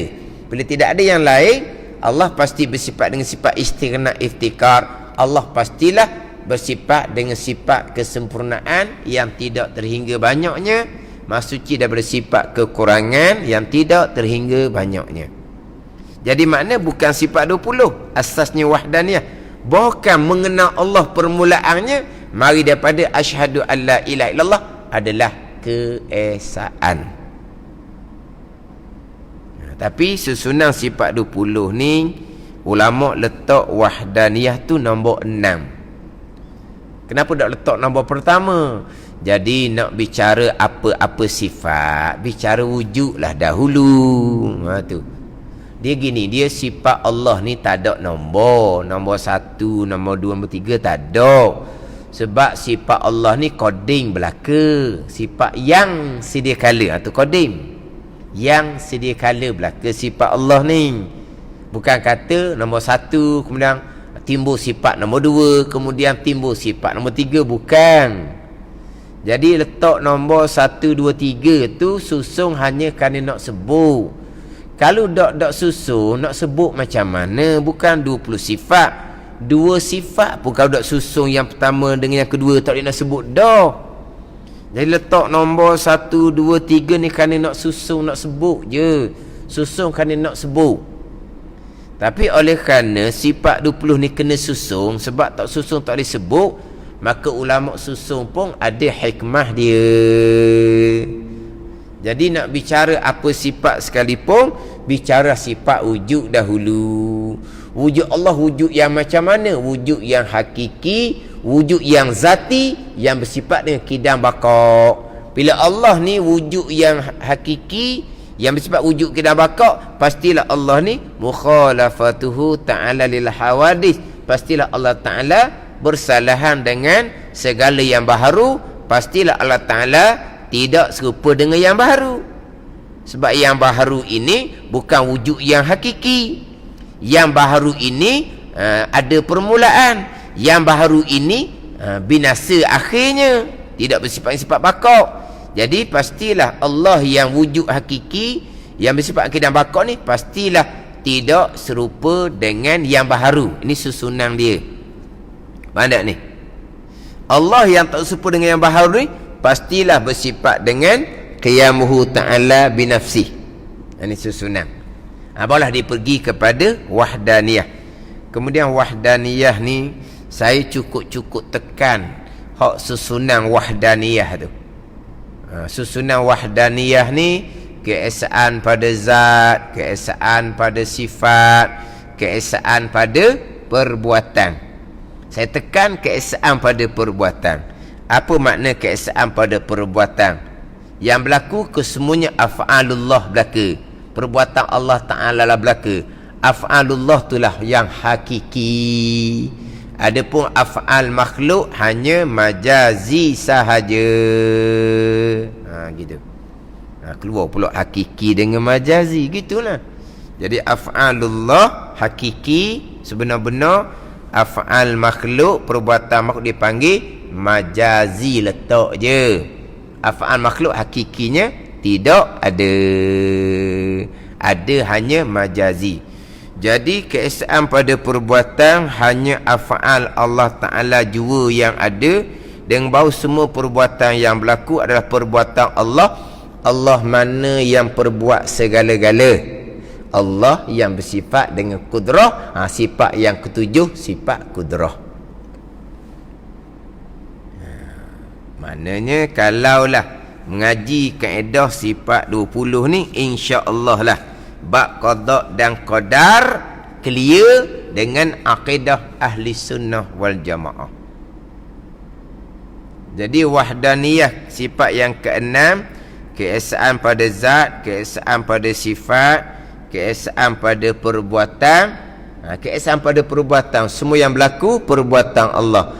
Allah mana yang melakukan semua perbuatan. Sifat yang ketujuh, sifat kudrah. Allah yang bersifat kudrah lah yang menjadikan segala-gala perbuatan. Allah perbuat segala perbuatan. Allah perbuat gitu ke? Allah perbuat muwafaqah, selaras sebagaimana ketentuan Allah pada azal. Allah mana yang menentukan pada azal? Sifat yang ke-8, sifat iradah. Allah sifat iradah lah yang menentukan segala-gala perkara pada azal. Allah menentukan segala-gala ni selaras dengan ilmu. Ilmu mengetahui segala-gala perkara pada azal. Iradah menentu segala-gala perkara pada azal. Ilmu mengetahui segala-gala perkara pada azal. Iradah menentukan segala-gala perkara pada azal. Apabila Allah Ta'ala telah menentukan segala-gala perkara azal, tidak ada yang mu'allak, yang tergantung, tidak ada di azali, di iradah ilmu Allah. Yang mu'allak tergantung hanyalah catatan di Lauh Mahfuz. Itu bukan hak azali, itu yang baharu. Kena faham pula situ. Apabila ketentuan Allah hak azali itu, iradah yang muwafaqah dengan ilmu, mustahil berubah sama sekali. Kalau berubah, di mana duduk sifat ilmu Allah Subhanahu wa ta'ala. Dia kata takdir yang berubah dengan doa, dengan apa tu, itu adalah takdir yang tercatat di Lauh Mahfuz. Jadi hak azali di iradah ilmu Allah, mubram belakadah, putus belakadah, mustahil berubah sama sekali. Kenapa mustahil berubah? Kerana ilmu Allah Subhanahu wa ta'ala, kalaulah ketentuan Allah berubah, ilmu Allahnya letak di mana? Ni wahdaniyah, kudrah, iradah, ilmu. Hak rukun iman yang keenam, hak paling banyak terpesong. Ni saya nak hurah gitu sebab saya nak berhenti di dan mukhalafatuhu ta'ala lil hawadith. Mukhalafatuhu ta'ala lil hawadith, insya-Allah saya akan pergi kepada huraian ayat-ayat yang mutasyabihah. Hak ni pun timbul golongan-golongan terpesong. Jadi insya-Allah lah hak pembicaraan mukhalafatuhu ta'ala lil hawadith ni saya akan bicaralah berkaitan dengan ayat-ayat yang mutasyabihah. Dan mukhalafatuhu ta'ala lil hawadis, dan qiyamuhu binafsih, dan wahdaniyah. Wallahu a'lam. Bismillahirrahmanirrahim. Alhamdulillahi rabbil alamin. Wassalatu wassalamu ala sayyidil mursalin wa ala alihi wa sahbihi ajma'in. Allahumma aftah alaina futuhal arifin. Allahumma allimna ilma akdamin, wa fahimna famasabikin, warzuqna ruqat talibin. Allahumma zidna ilman wa alhiqna bis salihin. Wa sallallahu ala sayyidina Muhammadin wa ala alihi wa sahbihi wa sallam. Walhamdulillahi rabbil alamin. Wassalamu alaikum warahmatullahi wabarakatuh.